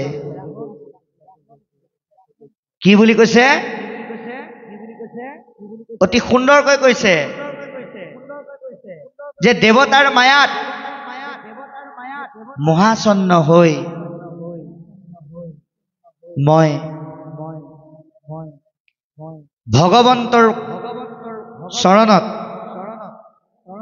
যিটো বিচাৰিব লাগিছিল সেইটো নিবিচাৰিলো, যিটো বিচাৰিব নালাগিছিল সেইটো বিচাৰিলো। ভগৱন্তৰ মায়াৰূপী কামনা বাসনাত বদ্ধ হৈ আশাৰ পৰিসৰ বৃদ্ধি কৰি তোমাৰ দৰে পুত্ৰ পাবলৈহে আশা কৰি, আপুনি আমিও ঠিক তদ্ৰূপ। আমিও ভগৱন্তৰ মায়াত বন্দিয়া। কেৱল বসুদেৱৰ কথা বুলি ভাবিলে ভুল হ'ব।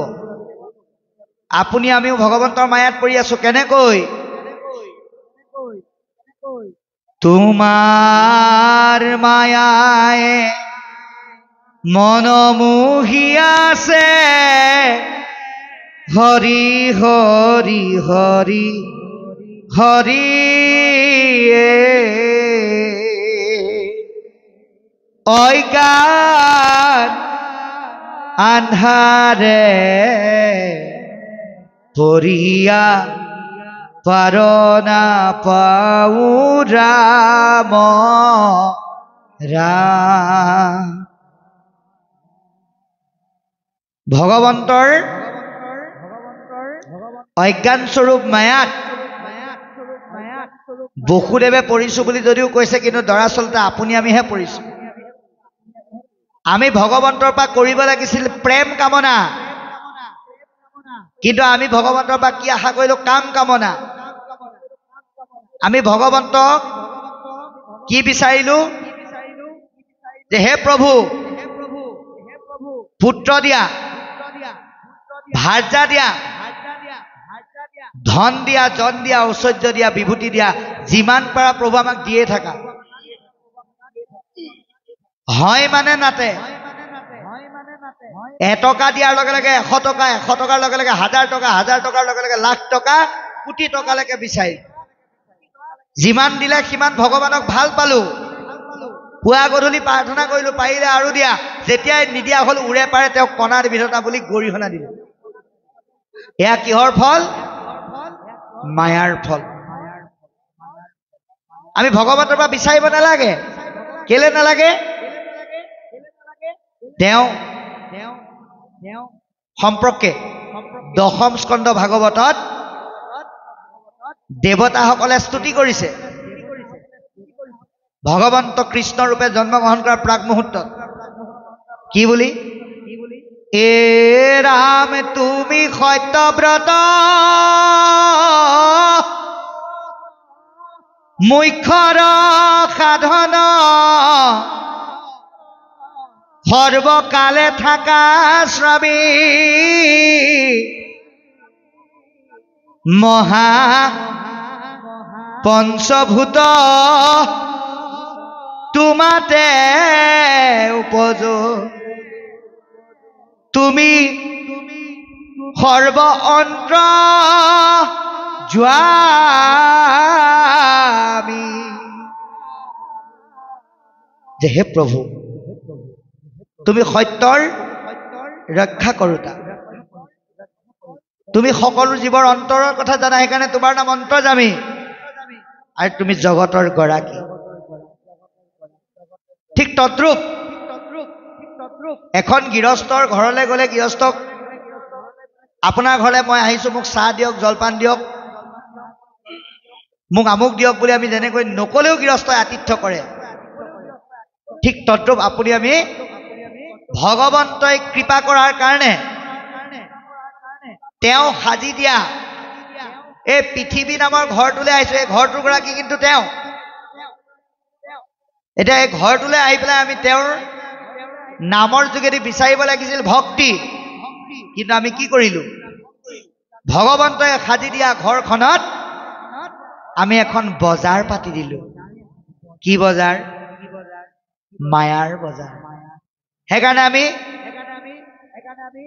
থাকিব লাগিছিল ভগৱন্তই পাতি দিয়া এই ঘৰখনত ভক্তিময় ভাৱত, কিন্তু আমি নিজেই ইয়াত আহি পেলাই কি বুলি কলো?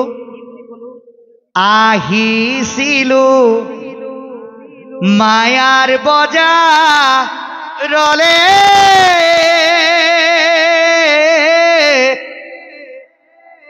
ভাল বস্তু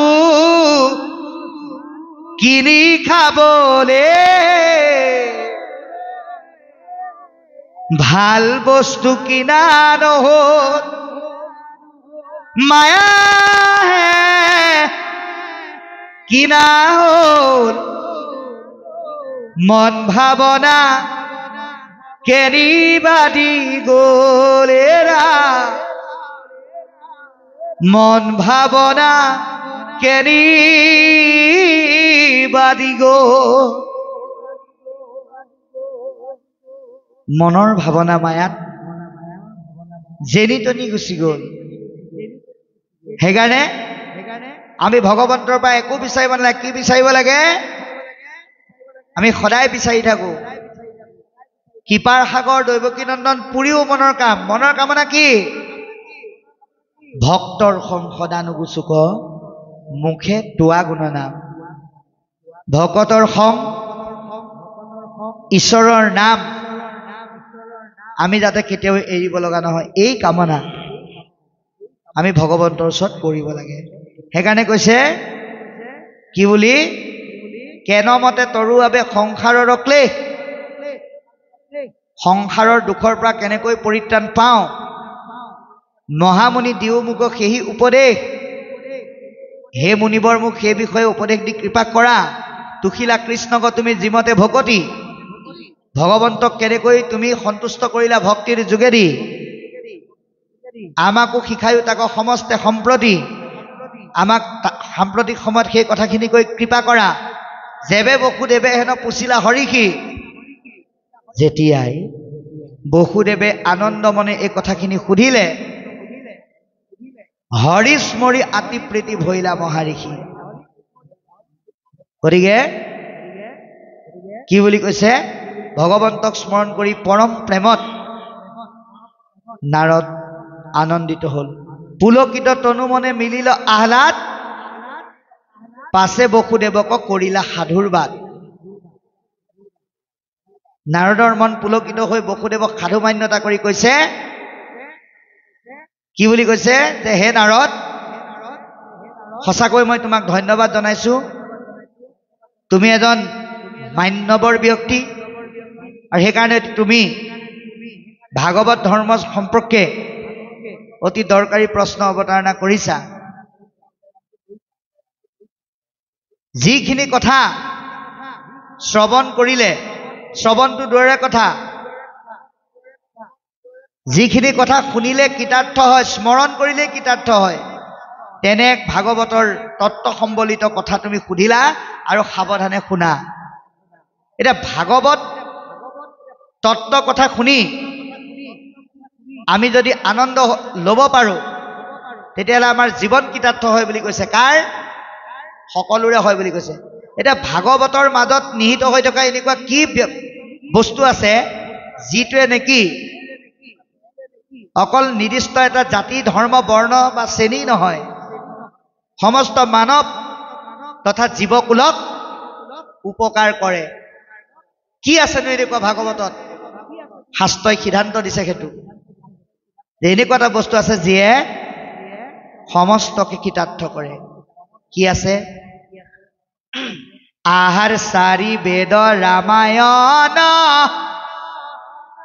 স্মৃতি নিৰন্তৰ এই দুই শাস্ত্ৰ জানা ব্ৰাহ্মণ জনৰ চাৰি বেদ 14 শাস্ত্ৰ আৰু পুৰাণৰ জ্ঞান জনাসকলক ব্ৰহ্মজ্ঞানী বুলি কৈছে কিন্তু এক চৈকো নাথাকিলে কণা বুলি কয় দুই চক্ষু নাথাকিলে অন্ধ সমুদায় চাৰি বেদ 14 শাস্ত্ৰ পুৰাণৰ যদি এটা নাই সেইসকলক জ্ঞানত কণা বুলি কৈছে আটাইকেইটা নথকা সকলক জ্ঞানত অন্ধ বুলি কৈছে এতিয়া ভাগৱতে কি কৰে ৰাম হেন অন্ধ সমূহ ভাগ ৱত ধৰ্ম ধৰি লৌৰি ফুৰন্তে তভু নিপিছলে ভৰি এনেকুৱা একো নজনা যদি অজ্ঞানী অন্ধও আছে ভাগৱত ধৰ্ম ধাৰণ কৰিলে তেওঁ কেতিয়াও পিছল খাব লগা নহয় সেইকাৰণে স্মৰণ কৰিলেই গতি পোৱা এই কথা আপোনাক আমাক অতি সাৱধানে শুনিবলৈ কৈছে অন্য ধৰণৰ কথা নপতাকে শ্ৰৱণ কৰিবলৈ আহ্বান জনাইছে ইয়াৰ পিছত কি ক'বা আমি চাম শুনে বা ভনে বা জীবা জনে মনে স্মৰে ইয়ানে বাগাৱন্তে যিটো অভিনন্দা কৰে সবাকুতে খনে কৰে পৰম পবিত্ৰ দেখা ভাগৱত ধৰ্ম কিনো বিপৰীত জগতৰে যিটো দেৱ বিজয় আছে মাৰি জাত পৰে নাহি মহা পাপী অহংকাৰী কীৰ্তনেতে খনে তাকো কৰে নৰোত্তম দেখা ভাগৱত ধৰ্ম কিনো মুখ্যতম পুছিলায়া পুনি বেদান্তৰো যিটো সাৰ আমাকো কৰিলা কিনো মহাউপকাৰ সুমৰাইলা আজি মোক পৰম হৰিক ইহাতে মনে মিলে আনন্দ অধিক শুনা পুৰাতন কথা কৰোৱা আশীৰ্বাদ নিমি নৱসিদ্ধ যেন মিলিল সংবাদ কৃষ্ণ এতিয়া এই ভাগৱতৰ তত্ত্বই আমি আগতেই কৈছোঁ যে জাতি ধৰ্ম বৰ্ণ একো বিচাৰ নকৰে যেনেকৈ জুয়ে কেঁচা পকা নাবাচে সূৰ্যই লেতেৰা চোফা নাবাচে কৃষ্ণ কথা শ্ৰৱণৰ ভকতৰ সংগ তথা ভাগৱত ভক্তিত কোনো ধৰণৰ জাতি ধৰ্ম বৰ্ণ বিচাৰ নাই আমাৰ জাতি মাত্ৰ দুটা বুলি কৈছে কি কি হৰি কভ জয় জিতু তাকে বোলে জাতি জিতু নভজয় হৰি সেহি সেয় জাতি। গতিকে হৰি ভজনা কৰা প্ৰত্যেকজন ব্যক্তিকে এক জীৱৰ সমষ্টি আৰু এক মানৱ জাতি বুলি কৈছে। সেইকাৰণে ভাগৱতে কি কৰে, এতিয়া আপোনালোকে নাভাবিব যে আপুনি আমি বাপজনাই পঢ়ি আছে, আমি কৈ আছো কেৱল আমিয়ে যে ইয়াৰ উপকাৰ পাম। আপোনালোকে বহি পেলাই শুনি আছে, আপোনালোকেহে যে ইয়াৰ উপকাৰ পাব তেনে নহয়। জীৱা শুনে, জীৱা কহে, জীৱা আনন্দিত, তিনিও সমান ফল শাস্ত্ৰৰ নিৰ্ণীত। যিসকলে ইয়াত বহিব পৰা নাই, ভকতৰ কাৰণে চাহ জলপান অন্ন ব্যঞ্জন হাত ভৰি ধোৱাৰ পৰা ধৰি ভকতক আদৰলৈকে কৰ্ম কৰিছে, তেওঁলোককো কিন্তু ভগৱন্তই সমানেই কৃপা কৰিব। আৰু কাক কৰিব? যিসকলে যেনিবা ইয়ালে বুলি অহা নাই, ৰাস্তাইদি গৈ আছে আৰু ভাবিছে বৰ ধুনীয়া অনুষ্ঠান পাতিছে দেই,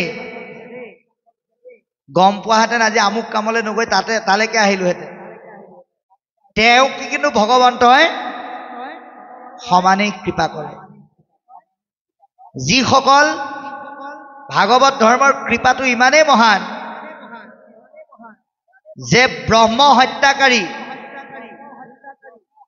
অহংকাৰী, মহাপাপী সেই সকলকো নামে ভাগৱতে উপকাৰ বা কৃপা কৰে। কিন্তু সেই বুলি আকৌ উল্টাকে বুজিলে ভুল হ'ব। ইয়াত যে ক'লে জীৱ হত্যাকাৰীজনকো ভাগৱতে উপকাৰ কৰে, তাকে আকৌ বুজাই নিদিলে অকণমান অসুবিধা এটা হ'ব। কি অসুবিধা? বোলে ভাগৱতে কৈছে জীৱ হত্যা কৰিলেও উপকাৰ পায়, তেনেহ'লে ঠিকে আছে। আজি ভাগৱত শুনি পেলাই গ'লো, গৈ ঘৰ পালোগে, বোলে আলহী ঢেৰ আহিছে, মিতিৰ কুটুমৰ পৰা ধৰি চব। গতিকে ভাগৱতে কৈছে জীৱ হত্যাকাৰীকো উপকাৰ কৰে। সেইকাৰণে বজাৰলৈ যাব নোৱাৰি গঁৰালৰ পৰাই যদি এটা ঠিক কৰি পেলাই ৰাতিলে যদি তাৰেই যদি আমি নকৰিবলগীয়া কামটো কৰোঁ, সেইজনক কিন্তু কেতিয়াও ভগৱন্তই কৃপা নকৰে আকৌ। কাৰণ কেলে? অ জানি যিটো কৰে পাপ মেৰুৰ সমান, নাজানি কৰিলে পাপ ৰেণুৰ সমান। গতিকে নাজানি পেলাই কৰিলেহে ক্ষমা আছে। এজন ব্যক্তিয়ে যেনিবা একো নাজানে, তেওঁ এনেকুৱা কৰ্ম কৰি আছিল, কিন্তু ভাগৱতৰ যোগেদি যদি তেওঁ শুদ্ধ পথত আহিল, সেইজনক কৃপা কৰিব বুলি কৈছে। গতিকে এনেকুৱা উপকাৰী পৰোপকাৰী ভাগৱত ধৰ্মৰ কথা তুমি যে আজি শুনিবলৈ ইচ্ছা প্ৰকাশ কৰিলা, সঁচাকৈ আমাক ধন্য কৰিলা। আজি যে আপোনালোকেও আমাক সুদূৰ বিশ্বনাথ চাৰিআলিৰ পৰা আমন্ত্ৰণ কৰি আপোনালোকৰ লগতে আমাকো দুটামান ভাগৱতৰ কথা শিকাৰ যি উপকাৰ কৰিলে, আমি যে আপোনালোকৰ যোগেদি আজি শিকিব পাৰিলো নিমিনৱ সিদ্ধ সংবাদত কি আছে, আজি যে আপোনালোকৰ পৰা আমি জানিব পাৰিলো, এয়া আমাৰ কিন্তু উপকাৰ। কাৰণ কি বুলি কৈছে, 28,000 ঋষিক যেতিয়া ভাগৱত প্ৰদান কৰিছিল, তেতিয়া সুতে কৈছে কিনো মহাভাগ্যে তোমাষাৰ আগে প্ৰকাশ কৰিব কৃষ্ণৰ লীলা, হৰিৰ চৰিত্ৰ সম্যকে পুচিয়া মোক জীৱ দান দিলা। হৰি কথা আলাপ কৰিবলৈ পোৱা আৰু নতুন জীৱন ধাৰণ কৰাৰ মাজত পাৰ্থক্য নাই। সেইকাৰণে আমি প্ৰিয় হৰি কথা আলাপ কৰিব লাগে। আৰু ইয়াত যে কৈছে উপকাৰী কৰ্ম বুলি কেলে কৈছে জানে? মহাভাগ্যৰ কাৰণেহে পাইছে। আপোনালোকে নাভাবিব যে আজি দেওবাৰ বতৰ ডাৱৰীয়া কাৰণে ঘৰত কাম নাই বুলি ভাগৱতলৈ গুচি আহিলো। দেওবাৰ হ'লেও মুখলধাৰ বৰষুণ ঢালি থাকিলেও 6 মাহৰ আগত নিমন্ত্ৰণ কৰিলেও আপুনি আহিব নোৱাৰিব পাৰে, যদিহে ভগৱন্তই কৃপা নকৰে। তাৰ এটা বাস্তৱ উদাহৰণ দিম চাব আপোনালোকক যেনিবা এই অনুষ্ঠানটোলৈ আদৰণি সমিতিৰ কোনোবা এজন সদস্যই গৈ 6 মাহৰ আগত চিঠি এখন দি মাতি থৈ আহিল বোলে অহা মাৰ্চ মাহৰ 31 তাৰিখে আমাৰ ইয়াত ভাগৱত হ'ব পাৰিলে আপুনি দেখা এটা দিব বুলি কৈ আহিলে আৰু আপুনি কি কৰিলে আঙুলি মূৰত গন্তি কৰি আছে যে 31 তাৰিখটো কেতিয়া আহে নিজেহে গন্তি কৰি আছে কিন্তু ঘৰৰ কাকো কোৱা নাই আনকি আইগৰাকীকো কোৱা নাই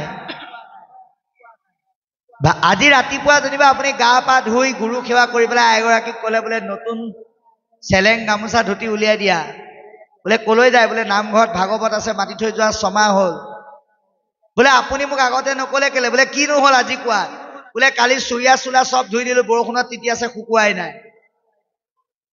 ভাবক কথাটো চাবলৈ গ'লে অকণমান কিন্তু যাৰ কাৰণে আপুনি 6 মাহৰ আগত কৰা নিমন্ত্ৰণ এটা ৰক্ষা কৰিব নোৱাৰিলে সেইকাৰণে ভাগৱতে সিদ্ধান্ত দিছে যে কৃষ্ণ কথা সৎসংগ সকলোৱে লাভ কৰিব নোৱাৰে কোনে পাৰে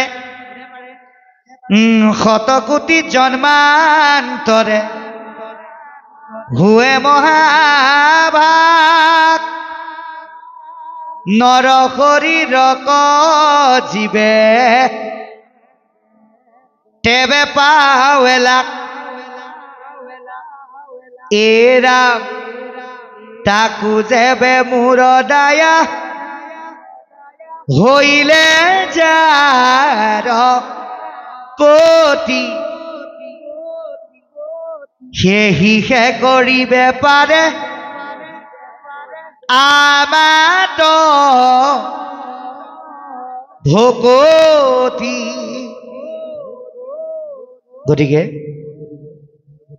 শতকোটি জন্মৰ পুণ্যৰ ভাগ গুৰুৰ কৃপা পৰমাত্মাৰ দয়া পিতৃ মাতৃৰ আশীৰ্বাদ আৰু আপুনি কৰা পুণ্যৰ ফলে যেতিয়া ভাগ্যত লাভ দিব তেতিয়াহে এনেধৰণৰ অনুষ্ঠানত আমি অংশগ্ৰহণ কৰিব পাৰিম গতিকে হে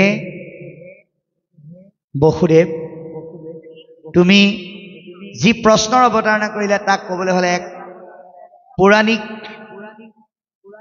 তত্ত্ব সম্বলিত কাহিনী আছে যাৰ যোগেদি বসুদেৱে নাৰদৰ পৰা এতিয়া শুনিব বিচাৰিছে নাৰদে কৈছে তুমি যি ভাগৱত ধৰ্মৰ কথা শুনিব বিচাৰিছা সেই ভাগৱত ধৰ্মৰ লগত জড়িত এক পৌৰাণিক ভকতৰ মহাকাহিনী আছে নিমি নামৰ এজন ৰজাৰ মাধ্যমেৰে সেই কথাখিনি তোমাক কওঁ তুমি ভাগৱত ধৰ্মৰ কথাখিনিৰ তত্ত্বটো আৰু স্পষ্ট হ'ব পাৰিবা এতিয়া কি ক'বা আমি পাঠৰ যোগেদি শ্ৰৱণ কৰিম পৰম পবিত্ৰকাৰী নাহি জাত পৰে শ্ৰৱণতে মহামুখ্যে মুখ্য পাৱে নৰে স্বয়ম্ভুৱ সুত প্ৰিয় ব্ৰত মহাক্ষয় ইয়াছিলয় নিধ্ৰ নামে তাহানে তনয় অগ্নিধৰ পুত্ৰ নাভি নামে ভৈলা খ্যাত বাসুদেৱ অংশে আখি তান্ত ভৈলা জাত নামত ঋষভ প্ৰভু ভৈলাই অৱতাৰ কৰিলা লোকত মুখ ধৰ্মক প্ৰচাৰ তান্ত হন্তে ভৈল পাছে পুত্ৰ একশত শ্ৰেষ্ঠ ভৈলা ভৰত পৰম ভাগৱত যাৰ নামে খ্যাত ইটো ভাৰতবৰিষ দেখিলা বিষয় সুখ বিস্তাৰ সদৃশ তৰুণ কালতে মাধৱ কমনে ধৰি তপোবনে এক চিত্তে আৰাধিলা হৰি তিনি জন্মে পাইলা সিটো ভগৱন্ত গতি আউৰ নৱ জন ভৈলা নৱবৰ্ষপতি একাধিক আখি জন ভৈলা দ্বিজ প্ৰায়ী থাকিলা লোকত কৰ্ম কাণ্ড প্ৰৱৰ্তাই এ ৰাম ভৈলা মহাসিদ্ধ তত জ্ঞানী নৱজন ঈশ্বৰ কৃষ্ণক মাত্ৰ কৰে নিৰূপণ হবে দিগম্বৰ ব্ৰহ্ম বিদ্যা বিশাৰদ শুনাতা সম্বাৰ নাম ভূয়ানী খবদ কবি হৰি অন্তৰীক্ষ পিপলায়ন আবিশত্ৰু নামে আৰ ঋষভ নন্দন প্ৰবুদ্ধ দ্ৰমিল কৰ ভাজন সমখ এহি নৱ সিদ্ধে সদা নেৰে হৰি যশ কৃষ্ণ এতিয়া আমাক কৈছে যে সেই নিমি আৰু নজন সিদ্ধৰ মাজত সৃষ্টি হোৱা পৰিৱেশৰ কথা শ্ৰৱণ কৰা যিখিনি কথা শ্ৰৱণ কৰিলে যিটো আনন্দ বা পবিত্ৰতা পাবা তাতকৈ শ্ৰেষ্ঠ আনন্দ আৰু পবিত্ৰ বস্তু নাই গতিকে ভাগৱত শ্ৰৱণ কৰিলে আমি এটা বেলেগ বস্তু পাওঁ ভাগৱত পঢ়িলে আমি এটা বেলেগ বস্তু পাওঁ কি পাওঁ এটা আপোনালোকে এটা কথা চাওক এই ভাগৱতখন প্ৰত্যেকৰে ঘৰে ঘৰে আছে অকলে অকলে পঢ়িলেও দেখোন একেখিনি কথাকে পায় তথাপিতো আয়োজক মণ্ডলীয়ে আয়োজন কৰি দুদিনীয়া কাৰ্যসূচীৰে আপোনালোকক আহ্বান কৰাৰ লগে লগে বতৰৰ প্ৰতিকূলতাকো নেওচি ইয়াত আহি পেলাই মিলিত হৈ পেলাই যে একেলগে শুনিছে ইয়াৰ কাৰণটো কি বাৰু অকলে অকলে পঢ়িলেও কিন্তু একেখিনিকে পায় কিন্তু মিলিত হৈ পেলাই কিয় চৰ্চা কৰিছে ইয়াৰ এটা পৰম তত্ত্ব আছে অকলে অকলে পঢ়িলে জ্ঞানহে পাব কিন্তু লগত পঢ়িলে জ্ঞানৰ লগতে আৰু এটা বস্তু পাব সেইটোৱে হ'ল আনন্দ যিটো অকলে পঢ়িলে নাপায় গতিকে ইয়াত পদে সেইটোকে কৈছে শ্ৰৱণ কৰিলে কৃতাৰ্থ হয় আৰু পৰম আনন্দ লাভ হয় গতিকে স্বয়ম্ভু মনুৰ পুত্ৰ প্ৰিয়ব্ৰত মহাশয় মহাজ্ঞানীৰ অধিকাৰী আৰু সেই প্ৰিয়ব্ৰতৰে পুত্ৰ হৈছে অগ্নিদ্ধ স্বয়ম্ভু বকুত প্ৰিয়ব্ৰত মহাশয় আছিলা অগ্নিদ্ধ নামে তাহানত নয় প্ৰিয়ব্ৰতৰ পুত্ৰ অগ্নিদ্ধ অগ্নিদ্ধৰ পুত্ৰ কোন নাভিৰজা আৰু এই নাভিৰ পুত্ৰই হৈছে ভগৱন্তৰ ২৪ অৱতাৰৰ অন্যতম অৱতাৰী পুৰুষ ঋষভ যেনেকৈ অন্যান্য অৱতাৰে সমাজত নিৰ্গুণ যদিও গুণলীলা কৰে ঋষভেও ঈশ্বৰৰ অৱতাৰী পুৰুষ হিচাপে গুণলীলা কৰি গাৰ্হস্থ্য ধৰ্ম ৰাজ ধৰ্ম সন্ন্যাস ধৰ্ম ব্ৰহ্মচৰ্য সমস্তখিনি পালন কৰি বিষয়ৰ প্ৰতি থকা আসক্ত নিশেষ কৰিবৰ কাৰণে আমাক দেখুৱাই থৈ গৈছে তাৰ পথ কাৰণ ভগৱন্ত যি ৰূপতে নাহক, ঋষভে হওক, ৰামে হওক বা কৃষ্ণই হওক, অৱতাৰৰ কিন্তু কাৰণ এটাই, যিটো নেকি অৰ্জুনক কৈছে, স্বভাৱতে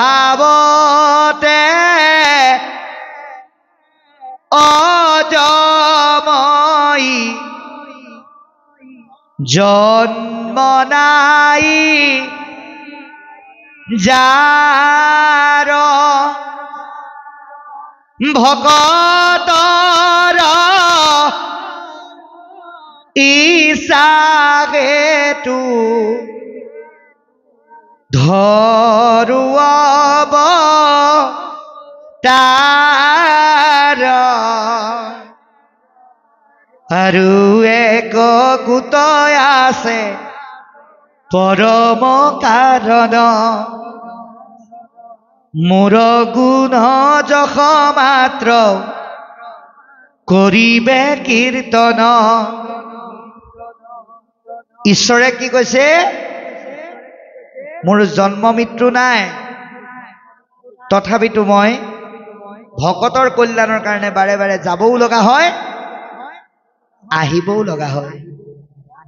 আৰু এই অহা যোৱা কৰি থাকোঁতে মই যদিও নিৰ্গুণ, মই কিছুমান গুণলীলা কৰোঁ, যিখিনি শুনিলে, যিখিনি গালে মানুহে এই দুৰ্জয় সংসাৰ তৰি যাব পাৰে।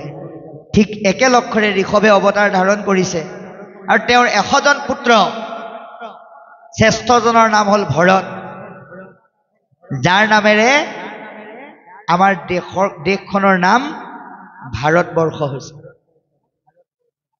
এতিয়া এজন ব্যক্তিৰ নামেৰে ভাৰতবৰ্ষ নাম, এখন দেশৰ নাম কিয় হ'ল? সেই ব্যক্তিজনৰ ব্যক্তিত্বটো এনেকুৱা কি আছে যাৰ কাৰণে তেওঁৰ নামেৰে এখন দেশৰ নাম নামাঙ্কিত হৈছে? সেইটোৱে হ'ল ভৰতৰ ত্যাগী গুণটো আছে। আপুনি জগতত ভোগী নালাগে হ'ব, যোগী হওক, যোগী সেইজনেই হ'ব যিজনে ত্যাগ কৰিব পাৰে। এতিয়া ভৰতে ত্যাগ কৰিছিল কি? বিষয়ক। গতিকে আপুনি আমি বিষয় ত্যাগ কৰিব লাগিব। বিষয় মানে আপুনি বিয়া বাৰু কৰাব নালাগে বুলি কোৱা নাই, ল'ৰা ছোৱালী জন্ম দিব নালাগে বুলি কোৱা নাই, বিয়া বাৰু কৰাই ল'ৰা ছোৱালী জন্ম দিয়ক, কিন্তু এই যিটো অতিৰঞ্জিত আসক্ততা, লগাতকৈ বেছি বিচৰা যিটো ভাৱনা, সেইটো ত্যাগ কৰক। লগাতকৈ বেছি বিচৰা ভাৱনাই যেতিয়া ক্ৰিয়া কৰিব, তেতিয়া ঈশ্বৰৰ পৰা মনটো আঁতৰি যায়। আপোনাক বাস্তৱ উদাহৰণ এটা চাব, পৰুৱাবিলাকেও গুৰ খায় আৰু মানুহেও গুৰ খায়, কিন্তু পাৰ্থক্যটো কি? পৰুৱাই গুৰ খালে সিহঁতে তাতে লাগি ধৰে, কিন্তু মানুহে গুৰৰ আঠাটো ধুব জানে। গতিকে আপুনি আমিও এই বিষয়ৰ আঠাত যদি পৰুৱা লগা দি লাগি ধৰোঁ, তেতিয়াহ'লে ধ্বংস নিশ্চিত। সেইকাৰণে অতি লগাতকৈ বেছি বিচাৰি আমি যাতে প্ৰকৃত কৰ্তব্যৰ পৰা যাতে বিচলিত নহওঁ, তাৰ কাৰণে ভৰতৰ উদাহৰণ দিছে। আৰু তাৰ কাৰণে কি কৰিব লাগিব? ঋষভৰ দৰে দায়িত্ব পালন কৰিব লাগিব। অৱতাৰী পুৰুষ হৈও ঋষভে এজন পিতৃয়ে পুত্ৰৰ প্ৰতি কৰিবলগীয়া দায়িত্ব কৰ্তব্য দেখুৱাই থৈ গৈছে। ল'ৰা এটা জন্ম দি ডাঙৰ দীঘল কৰি যিহকে লাগে তিহকে দিলেই পিতৃ হ'ব নোৱাৰে, যদিহে পিতৃৰ ফালৰ পৰা নিজৰ ফালৰ পৰা দিব লগা যি কিছুমান বস্তু নিদিয়ে। এতিয়া ঋষভে পুত্ৰসকলক মাতি নি ব্ৰহ্মবৰ্ত স্থানত লৈ গৈ কেইটামান পৰামৰ্শ দিছিল। পৰামৰ্শকেইটা কি আছিল? প্ৰথমতে পুত্ৰ হব আলাস এৰিবা, শাস্ত্ৰ গুৰু উপদেশে তত বিচাৰিবা, ঈশ্বৰৰ সেৱাৰকো ৰিবা অনুষ্ঠান, দেহত গেহত এৰি বাহা অভিমান, এৰা আমাৰ ভক্তৰ সংগ নেৰিবা সদায় পুণ্য তীৰ্থ সেৱা কৰি হৈবা শুদ্ধ কাই। এই পৰামৰ্শ ঋষভে আটাইকেইজনক দিছিল। যিকেইটা কথা ভৰতে সুদৃঢ়ভাৱে পালন কৰিলে, তে বৰ্তমানৰ অগ্ৰজ পিতৃসকলেও পুত্ৰসকলক সেই জ্ঞান দিব লাগে। যদি ভৰতৰ দৰে সন্তান এই সমাজলৈ নমাই আনিব বিচাৰে, ১ নম্বৰ কি কৰিব লাগিব? আমি এলাহ ত্যাগ কৰিব লাগিব। এলাহ হৈছে দৈত্যৰ কাৰখানা। গতিকে আলস্যটো ত্যাগ কৰিবলৈ কৈছে। শাস্ত্ৰৰ গুৰুৰ উপদেশত তত্ত্ব বিচাৰিবলৈ কৈছে। শাস্ত্ৰ পঢ়িলেই নহব। বোলে আমাৰ গাঁৱত ভাগৱত হৈছিল, কিমান পঢ়িলে? বোলে প্ৰথম স্কন্ধ শেষ কৰি, দ্বিতীয় স্কন্ধ শেষ কৰি, তৃতীয় স্কন্ধৰো বোলে 6 অধ্যায় গ'ল। কিমান বুজিলে? বোলে বুজাটো বাদ দিয়ক, ঢেৰ পাঠ হ'ল, কামত নাহিব। কাৰণ পঢ়িবাক লাগে শাস্ত্ৰ জ্ঞানৰ কাৰণে। যদি নলয় জ্ঞান পঢ়ে কি কাৰণে? শাস্ত্ৰক পঢ়িয়া যিটো তত্ত্বক নলয়, মূৰ্খৰ ভঁৰাল সিটো জানিবা নিশ্চয়। গতিকে 1 অধ্যায় পাঠ হওক, ইয়াৰ পৰা কিন্তু আমি কিবা এটা ল'ব লাগিবই। সেইকাৰণে আজিৰ পৰা 500 বছৰতকৈও বহু আগত শাস্ত্ৰ আৰু গুৰুৱে আমাক কৈ আছে, নাম গুৰু বিনে গতি নাই, কৃষ্ণদেৱৰ বিনে গতি নাই, নাম বিনে গতি নাই, ভকত বিনে গতি নাই। কিন্তু আমি যদি তাক পালন কৰা নাই, তেতিয়াহ'লে আমাৰ কি হ'ব? এ ৰাম শাস্ত্ৰ গুৰু সবে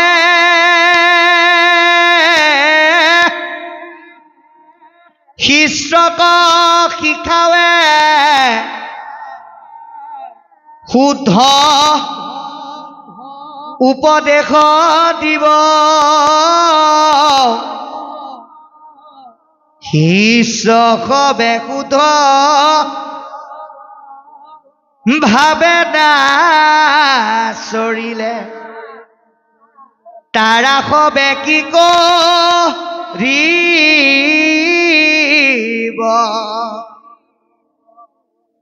শাস্ত্ৰ আৰু গুৰুৱে উপদেশ দিয়ে আছে। আমি যদি আচৰণলৈ নানো, তাৰ কাৰণে শাস্ত্ৰ গুৰু দোষী নহয়। সেইকাৰণে আমাক কৈছে, এই পঞ্চভৌতিক দেহ আৰু দেহৰ লগত জড়িত মোহাচন্ন সাংসাৰিক তাপযুক্ত বস্তুবিলাকৰ প্ৰতি অহংকাৰ নকৰিবা। সচৰাচৰ আমাৰ 5টা বস্তুৰ ওপৰত অহংকাৰ আহে। কিহৰ অহংকাৰ? ধনৰ অহংকাৰ, বলৰ অহংকাৰ, বুদ্ধিৰ অহংকাৰ, শ্ৰীচেহেৰাৰ অহংকাৰ আৰু বিদ্যাৰ অহংকাৰ। এই অহংকাৰ আপুনি আমি কেতিয়াও কৰিব নালাগে, কাৰণ ঈশ্বৰৰ কৃপাত পাইছে। ভগৱন্তই কৈছে, মই যদি তোমালোকৰ পৰা 4 হাতে দিওঁ, তোমালোকে কিন্তু ৰাখিব নোৱাৰিবা, আৰু মই দিলে তোমালোকে লৈও শেষ কৰিব নোৱাৰিবা। সেইকাৰণে দেহৰ লগত জড়িত সম্পদক লৈ আমি কেতিয়াও অহংকাৰ কৰিব নালাগে। ঈশ্বৰৰ অনুষ্ঠানত নিজক জড়িত কৰি আজিৰ দৰে ভকতৰ মাজত পুণ্য তীৰ্থৰ সেৱাৰ পুণ্য আমাক অৰ্জন কৰিবলৈ আহ্বান জনাইছে। যিটো ভৰতে কৰি 3 জন্মত ভগৱন্ত গতি লাভ কৰিলে, বাকী 9 জন 9টা দ্বীপৰ অধিপতি হ'ল। গতিকে আমাক কৈছে যে 3 জন্মে পাৰিলে তৰুণ কালতে মাধৱ অকমনে ধৰি কম বয়সত ভগৱন্তক হৃদয়ংগম কৰি তেওঁ ঈশ্বৰক চিন্তা কৰি পৰম গতি পালে। এতিয়া ভৰত আৰু ভৰততকৈ আপুনি আমি কিন্তু ভাগ্যৱান, কাৰণ আপুনি আমি এতিয়া ভৰতৰ দৰে বনলৈ গৈ ঈশ্বৰক উপাসনা কৰিব নালাগে, আৰু কৰিলেও কামত নাহে। প্ৰমাণ বিশ্বামিত্ৰ পৰাশৰ গছৰ পকা পাত আৰু বায়ু খাইছিল, কিন্তু ধ্যান সম্পূৰ্ণ কৰিব নোৱাৰিল। গতিকে আমি কি কৰিব লাগিব? আজিৰ দৰে সৎসংগত সেই অভ্যাস গঢ়ি তুলিব লাগিব। গতিকে 9জন 9টা দ্বীপৰ অধিপতি হ'ল বুলি আমাক জনাইছে। 1ৰ পৰা 80লৈকে যিসকল আছিল তেওঁলোকে দ্বিজসত্ৰী হৈ ঈশ্বৰ বিমুখী কৰ্মকাণ্ড ৰীতি নীতি সমাজত প্ৰৱৰ্তন কৰি বৰ্তি আছে। ভৈলা মহা সিদ্ধ তত্ত্ব জ্ঞানী 9জন, বাকী 9জন কিন্তু মহা ভক্তিৰ সিদ্ধ পুৰুষ। ঈশ্বৰক কৃষ্ণক মাত্ৰ কৰে নিৰূপম। ঈশ্বৰ কৃষ্ণৰ বাহিৰে তেওঁলোকে বেলেগ কথা চিন্তা নকৰে। আৰু তেওঁলোকৰ নাম কেইটা ইতিমধ্যে কৈছে, কবি হবি অন্তৰিক্ষ চতুৰ্থ প্ৰবুদ্ধ অপৰ প্ৰিপ্ৰলায়ন আবিহূত শুদ্ধ দ্ৰমিল সমসকৰ ভাদন নৱম এহি নৱসিদ্ধ হৰি ভকত পৰ। এওঁলোক ভগৱন্তৰ পৰম ভকত, যি হৰি ভক্তি কেতিয়াও নেৰে। আৰু এই 9জন ব্যক্তি মানে কেৱল 9টা দেহ বুলি ভাবিলে ভুল হ'ব। 9জন ব্যক্তি মানে হ'ল 9 প্ৰকাৰৰ ভক্তি পৰম তত্ত্বত, যাক আচৰণ কৰিলে আপুনি জীৱনত কেতিয়াও আৰু ভয় খাব লগা নাথাকে। ইয়াৰ পিছত কি ক'ব?